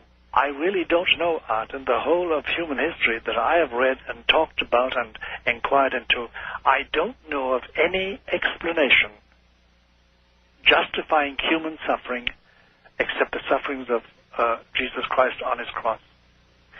If I can identify with His sufferings, in spite of my cancer, in spite of my arthritis, in spite of my AIDS, if I have these things, if I can identify with His sufferings, I can merit can merit a greater place in heaven. I can merit a greater closeness to God. And I know in my soul what I want is God's beauty and truth. So then to avoid it by taking your own life is to exclude yourself from His company. That's right. That's right. Now, I do not exclude at all, Art. I must tell you this much. I do not exclude that, for instance, if I proceed to take cyanide or something, some suicidal act, I do not exclude that before I die, God can touch my heart and make me repent of it, even though I can't undo what I've done. In other words, redemption always possible even in the last second. But yes, I don't exclude God's mercy, but you're running a terrible risk. You know? The numbers might not be with you. That's right. All right. Wildcard line, you're on the air with Dr. Malachi Martin. Good morning. Yes, thank you. Where are you, sir? I'm calling from California. All right. Yeah, okay. But thank you for the opportunity to speak with Dr. Malachi. I had a couple of questions. But first, I was very concerned about something that you said. You had stated that something about the draining of your spirit. Yes, that's right. I didn't really understand. All right. Let's try and explain that again. In the course of an exorcism, your spirit is drained, or a piece of you is lost forever. Is that about right? That's about it. You give out something you can't get back. Otherwise, you're no good. You're not effective. It's like the love you give your child, or your wife, or your husband, or your country, or a cause. If you really give love, you don't get it back. Does that help you, caller? Well, I just wanted to humbly say that there is that one infinite spirit of love that is inexhaustible. That's right. That's right. But the question that I had, in my studying of metaphysics, and I do stay within, the matrix of Christian principles. Yes. But I come to realize that throughout Christendom that there is much phenomena to be studied. From the Appalachian people who handle serpents and drink poison in the name of Christ, and glossolalia in the church, stigmatas, and these exorcisms and apparitions, and so your question is? Well, I just wanted him to comment on that. And another question that I had was yes? Is not the revelation, in your thinking, a prophecy of mass exorcism? Mass exorcism, I never heard of that. I don't think it's possible. Too bad. It's just not possible. Too bad. Because we could use one. Well, we could, Art. We could, but this is one-on-one.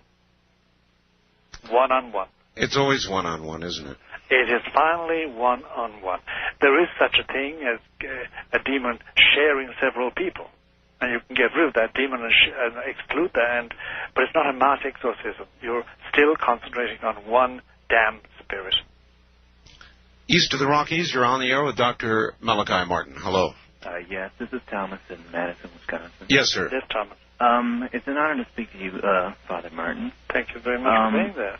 Yes, I just finished reading your book, Hostage to the Devil. Uh-huh. And I thought it was one of the best books I've ever read. It was fascinating. Mm. And in one of the chapters, you spoke about a professor who was one of the leaders in parapsychic development and astral travel. That's right. And I was wondering if that has any connection with what is widely known now as remote viewing. Yes, it has. And if there's any demonic possession related to remote viewing. Yes, there is. There is the demonic possession related to it. In the process of doing what these remote viewers do, and it is very interesting, Doctor, because there was a Nightline program. Yes. And it turns out our own government for 20 years has been involved in remote viewing.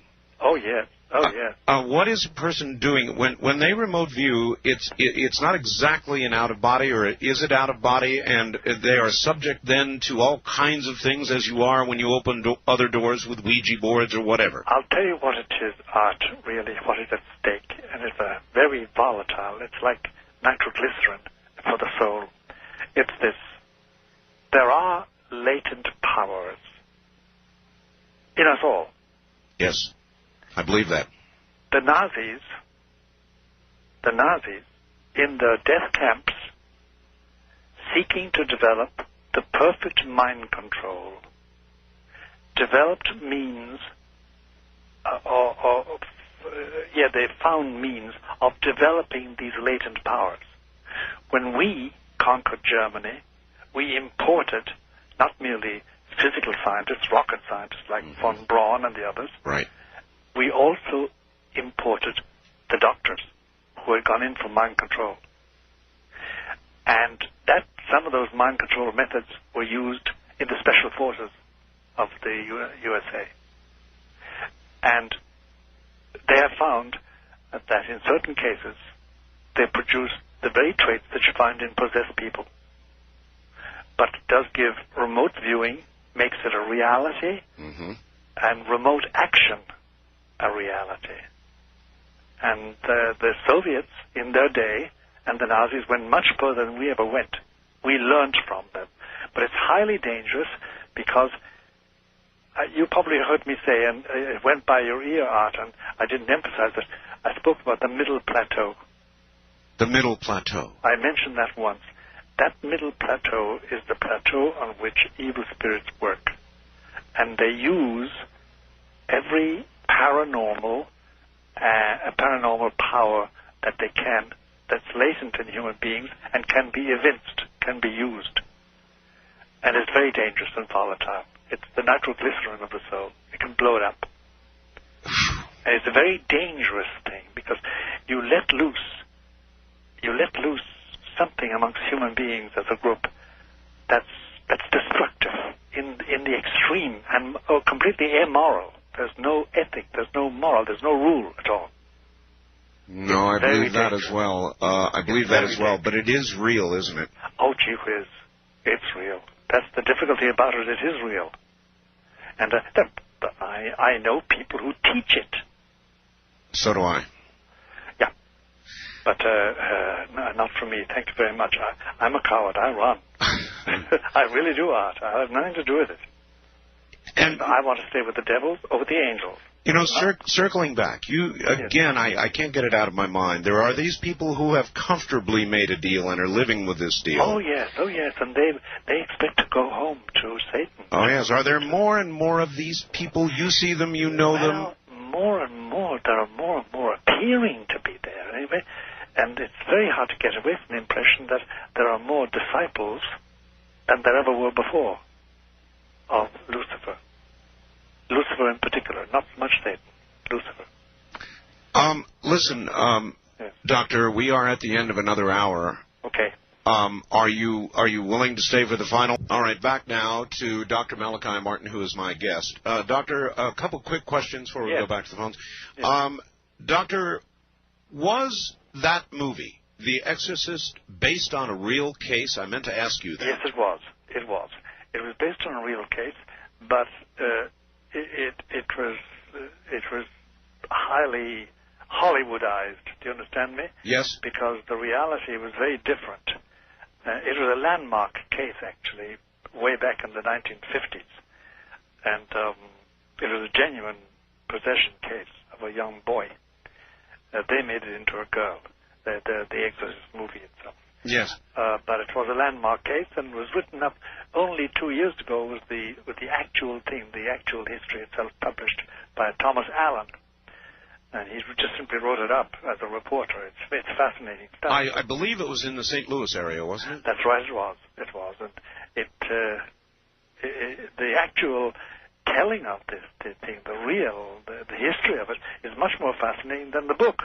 It's much more fascinating. It's an amazing thing. But it was a landmark case. Was there a loose connection to the real case? Yes, there was. There was a loose connection, but it's very loose altogether. Nevertheless, I shall never forget the end of that movie. You mentioned there was a case of somebody going out a window. That's right. There was. Where was that? That was in Washington, D.C. Resulted in a death? Yeah. It is equivalent to defenestration. Doctor, there was another movie that I saw once called The Seventh Sign. I never saw that one. No, it doesn't matter. It talked in the movie about the guff, the place from which souls come, new souls imparted to new human beings born. And it theorized that one day that guff became empty, and there were no more souls, and it began the end of all. Is there an endless supply of souls? Well, put it like this. God can go on creating souls as much as he likes. In that sense, there's an endless supply. But they're not just hanging around someplace, like in cold storage, waiting for bodies. You know, that's a bit of fancy. Yes, no doubt. It's a bit of fancy. All right, well, this following is not fancy. It's awfully serious. We're drawing a lot of serious comments, and I'm going to read this to you and get your reaction. Sure. Dr. Martin, I've recently been fighting suicide. Yes. I was at a point where I gave up on life because of my sexuality. Yes. I'm gay. I've known that for a long time and have never wanted to be that way. Yes. I once gave up and came close to suicide and tried to invite forces toward me that would help me attain the goal. Yes. Now, however, I don't want to die, but I find myself being compelled to this route very often. I feel something is pulling me to kill myself. How do I deal with it? I know the Catholic Church condemns homosexuality, but am I really as evil as these forces that are driving me to kill myself? How do I overcome it? The answer is that you are not as evil as these forces would have you believe. And the persuasion that you are evil is merely a means of getting you to despair and say, what's the point? Let me kill myself. You need a good confessor. You need a good advisor, as well as perhaps some therapy. But therapy won't cure this. It's a question of asking God's mercy and getting it, and getting absolution for sins, and starting the long process of cultivating friendship with God. It can be done, and a good priest will help you, and there are good priests. All right. On behalf of a lot of people out there, I'm going to ask this. If someone wanted to try to ask you, Father, a personal question, is there a way to do it by writing to you, or is there a... I know you have a web page. I have a web page, but perhaps they want to make it more private than that. In that case, they can address a letter to me at the following address: 217 East 66th Street, New York, 10021. That will be confidential. I may never answer, but I usually answer all my letters. Well, that's going to be a chore. That's going to be some chore. That'll keep you busy. Yeah. But 217 East 66th Street, New York, New York, 10021. That's right. All right. In addition, you do have a web page, and I presume somebody could send you email? Yes, they can. All right. That web page is linked on mine, so a lot of my audience will know my web page. You can go there and link immediately to Dr. Martin's. On the first-time caller line, you're on the air. Hi. Yes, I'm calling from Honolulu, Hawaii. Yes, sir. My name is Father Serafian. I'm a member of the Russian Orthodox Church. And, yes, sir. Hello, Father Malachi. Hello, Father. How are you? Very good. We've been hearing an awful lot. I'm a member of the Russian Church Abroad, which is Old Calendar, and very opposed to the ecumenical movement. Gotcha. And with the Balamon document, accepting basically was against unionism, but yes. A mutual acceptance of both the Roman Church and the Eastern Church of Sacraments, both ways. And the Patriarch of Constantinople, as you well know, is trained at the Oriental Institute by the Jesuits in Rome. That's right. I was wondering if you have any insight. Both he and Pope John Paul have both expressed that their desire is for the Church to unite, the two, as they say, called the two lungs of the body of Christ to unite by the year 2000. What insight do you have in this? Well, I'll tell you, Father, I didn't get your name. Father what? Father Serafian. Father Serafian. Father Serafian, I wish I had better news for you in this matter. I can tell you exactly where we stand in the matter. Bartholomew, both Bartholomew and Alexei of Moscow, but talking about Bartholomew as the head of the of Constantinople Church, I have both stressed that at the present moment there's nothing in sight. There's no union in sight for the simple reason that basic questions are so outstanding that unless there was a miracle overnight, we have no solution to the problem of jurisdiction. There's great goodwill, there's no doubt about that, and I expect, Father Serafian, that within a few years we will have general permission to communicate each other. I think we will have. De facto, at the present moment, there are Greek Orthodox that share Catholic communion and Catholics that share Greek Orthodox communion. Correct. With the connivance and the agreement of local priests and local bishops too. Right. But that should be done, though, officially by the heads of Orthodoxy and the head of the Roman Catholic Church. We are pretty far from that. I think, between you and me, Father Serafian, I'd rather be realistic about it. How does the Pope see the Balamon document, which effectively was against unionism, but did accept on a unilateral basis? It did accept the validity of both churches and their sacrament. Oh, it did. And by the way, we didn't even need that document because we have always accepted the validity of Orthodox sacraments. My God. For instance, when Greek Orthodox are dying and they have a Catholic spouse or a Catholic, I absolve them with the Greek priest. We both work together. Doctor, yes. I'm a layman's question for me, and we deal with this all the time on the air. Sure. Over all of human history, so many men have killed so many men in the name of their Creator. That's right. They have. We know that. We know that. We're just coming to this realization, but we still do it, to a large degree. Yes, we do. We still do it, and it is an aberration. You had, for instance, in the First World War and the Second World War, you had the example of French chaplains to the French armed forces, invoking God's grace for victory over the Germans. And you had on the German side, German chaplains invoking God's help for Germans to have a victory over the French. Exactly. It becomes at a certain stage ridiculous, and it's counterproductive. This is a stage through which religions have gone, and I think they're now getting to the stage of saying it's all foolishness. There's no such thing as God sanctifying killing or industrial slaughter. That's what I always thought, and I think that has moved many away from faith. It sure has, and it has disaffected many Catholics and many believers, both Jewish and Muslim and Christian and Catholic. All right. It disaffected them, and it's our own fault. It's our own fault. It's not God's fault. I suspect much. Yes, indeed. I suspect much of what occurs on Earth is free will and all that. Sure. West of the Rockies, you're on the air with Dr. Malachi Martin. Hi.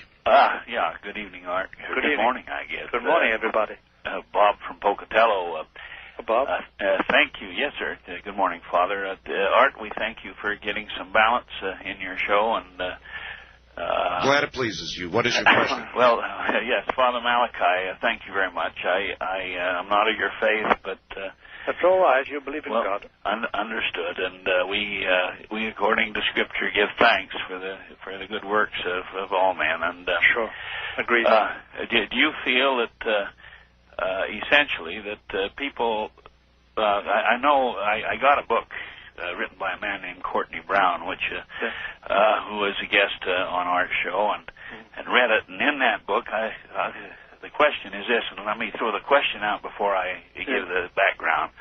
Are people sometimes deceived in believing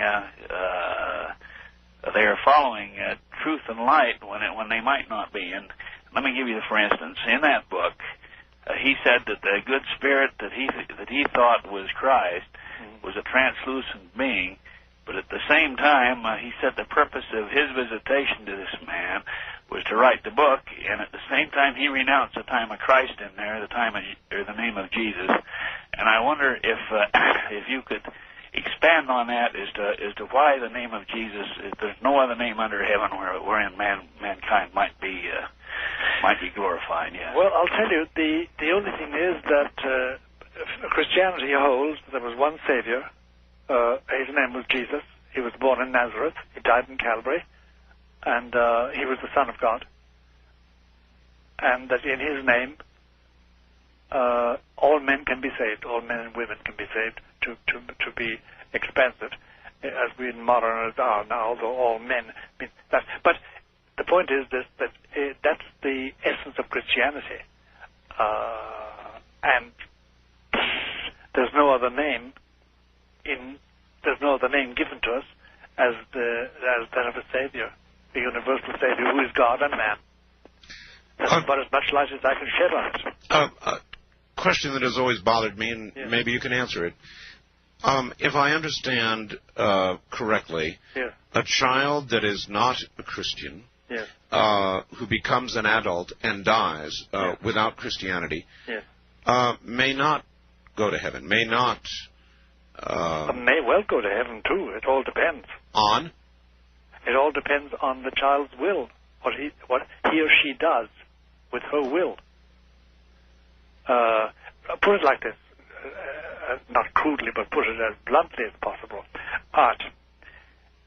If a good Muslim, or a good Jew, or a good Mormon, or a good Buddhist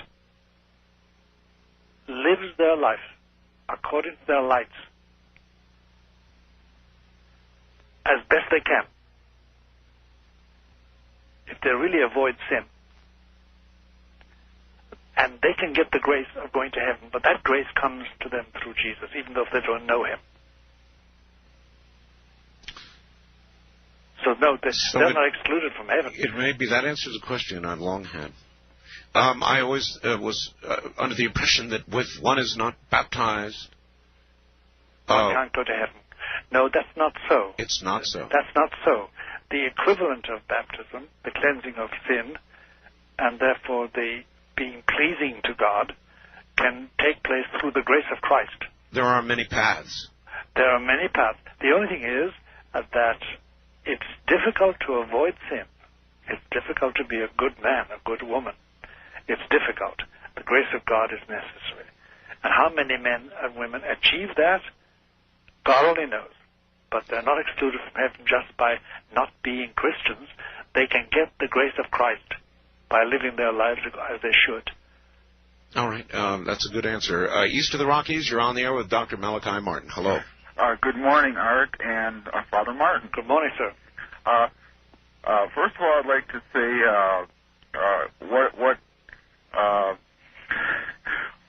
that a man like you oh, I'm sorry, I was just trying to be complimentary. Where are you, sir? I am calling from Valparaiso, Indiana. All right, I presume Valparaiso. You have a question. Yes, I've had a problem since I was a child, and it has to do with what I consider in the harassment category. Yes. They seem to be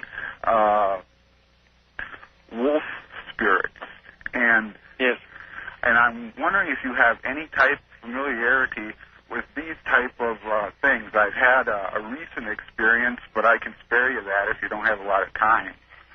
Well, that depends on Art, really. He's the boss of the time here. But I'll tell you something. This is not an unknown thing. You're not telling me anything new. Okay. And it can be dealt with. A wolf spirit. What does that mean, Doctor? Well, it means that some demon is taking the form of a wolf. That's all it means. Is that all that it means? Oh, yes. They take the form of wolves or of dogs or snakes. When I was a child, I used to watch the Late Late Show, and I was very frightened by like Wolfman movies and things like that. Do they take advantage of fears? Of course like they do. those? Of course they do. But there must have been some. I don't know your history, so we haven't the time. But there must be something in your background, either generational or your parents or yourself. I am half French. Well, that's still les Français sont aussi bien, tu sais. One quick thing. A person that claimed to be a seer had said that there was a person that was with me, and when I was at the place that she had said that, there was nobody with me, and she said that this was a large person. Could that have been a guardian angel? And that's the only other question that I have. It could have been a guardian angel, but by this time the guardian angel should have announced himself. Is fear an open door? Is what? Is fear? Yes, it is. An open door. It is an open door. Surely you cannot go into a room to perform an exorcism with fear that overcomes your ability to deal with the fight ahead. Now to my guest, Dr. Malachi Martin, in Manhattan, where I suspect the sun is probably beginning to come up. Well, it's not quite up yet. There's a little bit of rain and rain clouds here. I see. But it's a good morning, though. It's not one of the three. Not one of the 3 days of darkness somewhere. No. It's just simply good old American rain. You know, and it's probably the tail end of some hurricane or something out in the Atlantic. All right. It's still, life is good. Life is good. Life is great. Doctor, a couple of facts questions. Do possessed people tend to cluster together or associate with each other? Yes, they do. Are there people in high government positions, such as mayors, councilmen, even presidents, national leaders, in your view, who are possessed? I have known leaders, without saying at what level, municipal, state, or federal, who I have known who were possessed. Yes. I don't say which country even, but yes, certainly. Are there things, Father, that in the course of a exorcism have occurred that you would not ever talk about publicly? Yes, there are. There are. Things connected with somebody's personal shame, things that are very derogatory to a country or a race, and then a third category of things which are forms of blasphemy that hurt you to know. That hurt you to know? Even to know it hurts you, yeah. I understand. Yeah, it hurts you to know it, so I just know. I wouldn't tell anybody. First-time caller line, you're on the air with Dr. Martin. Hello. Yes, hello. Where are you, please? From Tahunga, Reverie, California. Yes. Okay. Good morning, Doctor. Good morning, Art. Yes. Good morning to the world, really. That's right. I'm wondering whether or not a person can be possessed, first part of this question, and not have any fear. Does that mean it's a complete... Not of any fear. Not of any fear of what? Of anything.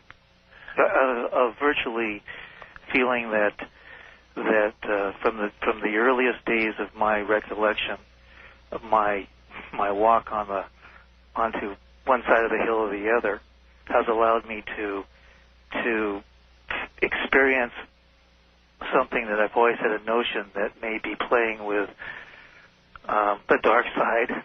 Yes. But I wonder if it's possible to have a possession by, as you say, one generation to the next with a spirit or a demon that has to be not considered really that malevolent. Someone more like. Well, you may not consider it so. The question is, can you be possessed and be in effect comfortable with that? Is that your question? Yeah, something like if my family went back to the Borgias. All right. Those who are perfectly possessed are quite comfortable and don't want to change. They're very comfortable. You could have 4 children and love your children. Oh yes, oh yes, oh yes, oh yes. And love those things in life, certainly, yes. Yes, but you will hand on something. Because, look, my friend, I will probably never have the pleasure of meeting you, but I know this much, that if we were to meet, if you meet anybody, if you have some interchange with anybody, even on the telephone, even by this radio satellite that is linking us now, you modify the person morally. You've modified me already, and I've modified you. And art has modified me, and I've modified you. There's always... We human beings are not machines. We receive indelible impressions from each other, even at a distance. And therefore you influence everybody according to the good or the bad in you. And therefore you can't simply say that I can afford children and love them. It says you can, but you're going to give them something that you wouldn't give them if you weren't possessed. You understand exactly what you're being told, don't you, caller? Yes, I do. But doctor, do you sense? Do you go by sense or do you go by a knowing? You know or understand. It's a knowing, caller. That's not hard to answer. It's a knowing. All right. I would say to that person, just being a layman, seek somebody out, eh? That's right. That's right, I would. Wildcard line, you're on the air with Dr. Malachi Martin. Hello. Yes, is it myself? That's you. Okay. Where are you, sir? I'm in Wenatchee, Washington. All right. And I had a question, but I just was kind of really thrown off by something. Father Malachi, is it? Yes. Okay, pronounced it right. When you're talking about there are many roads to salvation. Yes. Am I interpreting that right? No, I didn't say that. There's only one Savior Art said that. and one salvation. Actually, I think Art said it. Well, we were talking about people not of the Christian faith, and I said there may be many paths. Many paths. But really, there is only one. It's just that it is possible, and the discussion was centering around whether it's possible for somebody not of the Christian faith to be saved, to go to heaven as we all would wish, and the answer was yes. The answer is yes. In the way you live your life. And the mechanism is there a reference that I might look at, or I beg your pardon? Are you basing that on a scripture reference? No, I'm not basing it on scripture reference because scripture doesn't contain all the truth I need. Okay. I'm basing it on the teaching of the Church. Of the Catholic Church? Of the Catholic Church, yes. I'm a Catholic priest. Right. I just wanted to clarify that. I was thrown off, and I thought, and if there's something, I mean, I don't mind you believe whatever you want. No problem at all. Well, you should. You should really mind what I believe. I really mind what you believe, too. I want you to believe the truth, and you want me to believe the truth. Well, I guess maybe well, whatever. You're not indifferent to my salvation. I'm not indifferent to your salvation. I want you to be saved, and you want me to be saved. Oh, sure. Yeah, because hell is a nasty place. I can't be feckless and say, oh, do you like, believe what you like. No. I want you to believe the truth. And I say that with great love. Yeah, I didn't want to mislead anybody. When I said many paths, I meant for many people around the world, it is possible to achieve salvation without formally a Christian. Yes. Thank you. Yes. East of the Rockies, you're on the air with Dr. Malachi Martin. Hello. Yeah. I can barely hear you, ma'am. Where are you? Wisconsin. Wisconsin, right. Good. Yeah, I was wondering if if you talk to people about God and they get meaner, what's that mean? All right, if you talk to people about God and they get meaner or they get angry, what does that mean? It does happen, all right. Sometimes it depends on the person, though. Sometimes people may think you're just preaching at them and they get angry. They don't want to be preached at. Others, because they don't believe in God and they've shooed away from it and they don't want to be reminded of it. There can be various reasons why they get mean, and they shouldn't be mean. They should not get mean. If there is a particularly violent reaction, then it might have more meaning, mightn't it? That's right. It might have art, yes. It would, if it is a particularly violent reaction. Mm-hmm. And as a Catholic, I often met that in my youth. When there was much more prejudice against Catholics. I get a very violent reaction from people. But people are funny, you know. They are. There was a TV show named that, I think. West of the Rockies, you're on the air with Dr. Malachi Martin. Hi. Hello. Hello. Hello. Hello, Doctor and Art. Yes, where are you, ma'am? I'm in Southern California. Okay. Mm-hmm. My question is, excuse me, what are your thoughts about multiple personality disorder? MPDs, as we call them. Yes. I'll tell you, the experience I've had working with psychiatrists is that the cases we've come across, over 50% are not what traditionally called MPDs. They are a question of multiple demonic possession. And how would that be determined which? Only by exorcism, by trying exorcism. I'll give you one case, concrete case, and I'll do it fast out. Okay, it's a woman, grandmother, engaged in certain rites, Satanist rites, affecting the life of her grandchild and her own daughter, and doing it in the name of Isabel, one of their personalities, and then suddenly switching to Hilda, and so on, multiple personality. But we decided that it was too Satanist in its tone, and we should try exorcism. And having tried exorcism, we found she was possessed. She entertained these demons. Oh, my. Yeah. Doctor, is Satanism growing? Put it like this. The incidence of Satanism, both the clergy and the police find, seems to be on the increase. Seems to be. Yes. It's very hard to know. It seems to be. Is it that it's becoming more open, more flaunting? We don't know. But certainly the incidents are much more frequent nowadays. And you never know. It's very hard to tell. You put that together with an 800% increase in the Northeast where you are in exorcisms. Then it does seem there's a special influence. Now, I should, but it's not relevant perhaps, but I should tell you the attitude of the Roman Catholic Church for a long time has been that this is especially, it's a time of history, especially in which Satan, Lucifer, has special liberty, which will end with the year 2000. But it's a part of inner Catholic law, that. East of the Rockies, you're on the air with Dr. Malachi Martin. Hello. Yes, this is Betty in Kansas City. Hello, Betty. Betty. Hi. Doctor, did I not understand you to say earlier in the program that many of the young priests nowadays don't believe in a hell? That's right. You know, I am the wife of a Baptist preacher. Yes. And for years now, my husband and I have had the theory that so many times we hear the love of God preached, but there's no the old-fashioned hellfire and brimstone. I know that's gone. And yes. From Catholic pulpit. That's why we're in such trouble today. I know it is. I agree with you, ma'am. Yes. Doctor, it's real, isn't it? It's as real as the nose on your face, Art. And it's not as beautiful as your nose. But just to make a joke to relieve the tension of it.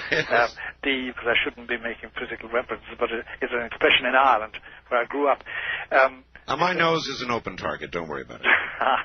No, it's like as plain as the nose in your face is a famous phrase in Ireland. They're all saying it.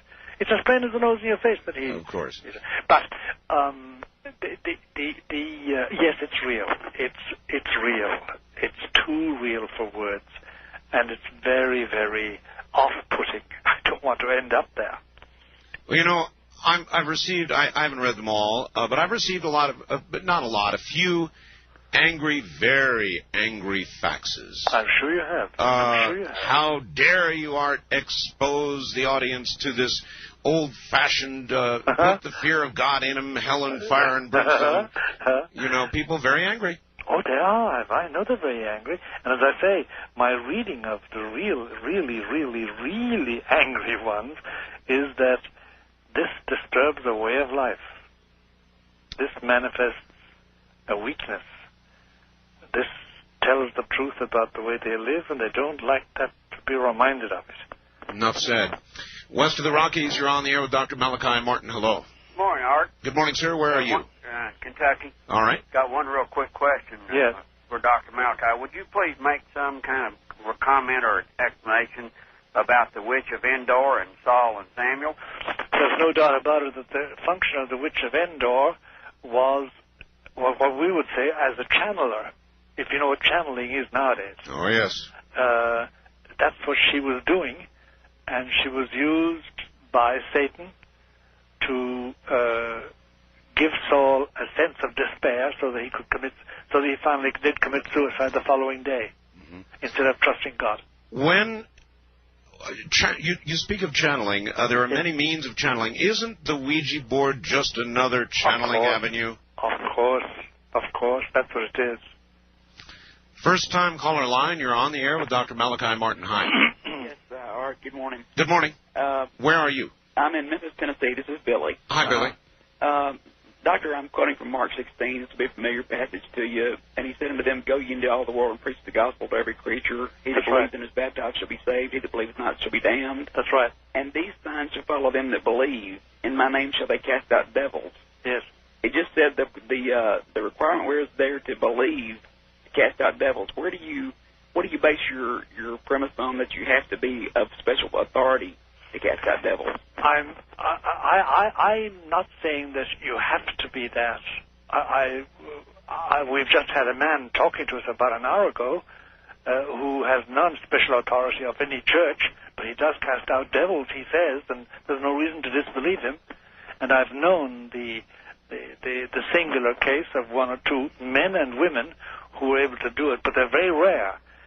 In my church, the habit has been for a long time, for about 1,400 years, to do it under the authority of a bishop, because the bishop does represent Christ. Put it this way, Doctor, as a normal course of events, you would not ask your auto mechanic to perform brain surgery. That's right. Thank you.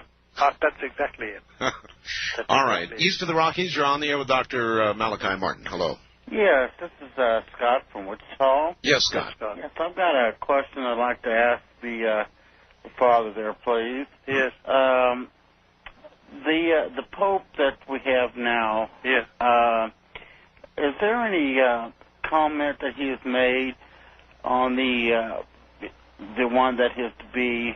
He is to predecess.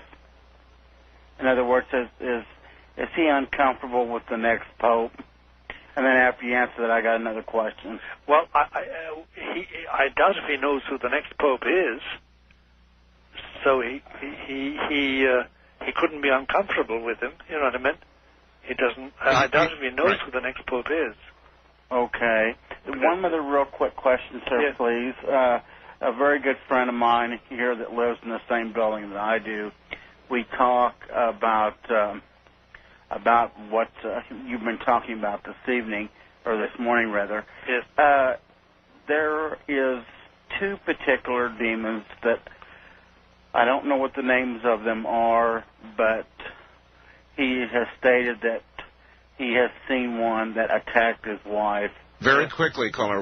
In a sexual manner. Yes. There's one for men and then one for women. What are those names, please? I don't know. There is. I only know the name of two demons. One is Lucifer, the other is Satan. They're distinct demons. Doctor, we're coming to the end of the program. It has been incredible. I want to thank you very much for having me. I want to thank you very much for being here. It has been absolutely incredible. And perhaps one day We will do it again. If not, this will certainly stand as the definitive program we've ever done on this subject. And Art, I tell you, all you've got to do is to call me and tell me, and I will come to you. I'll do your show again and again and again. It's too much of a privilege to expect it, but I will do it whenever you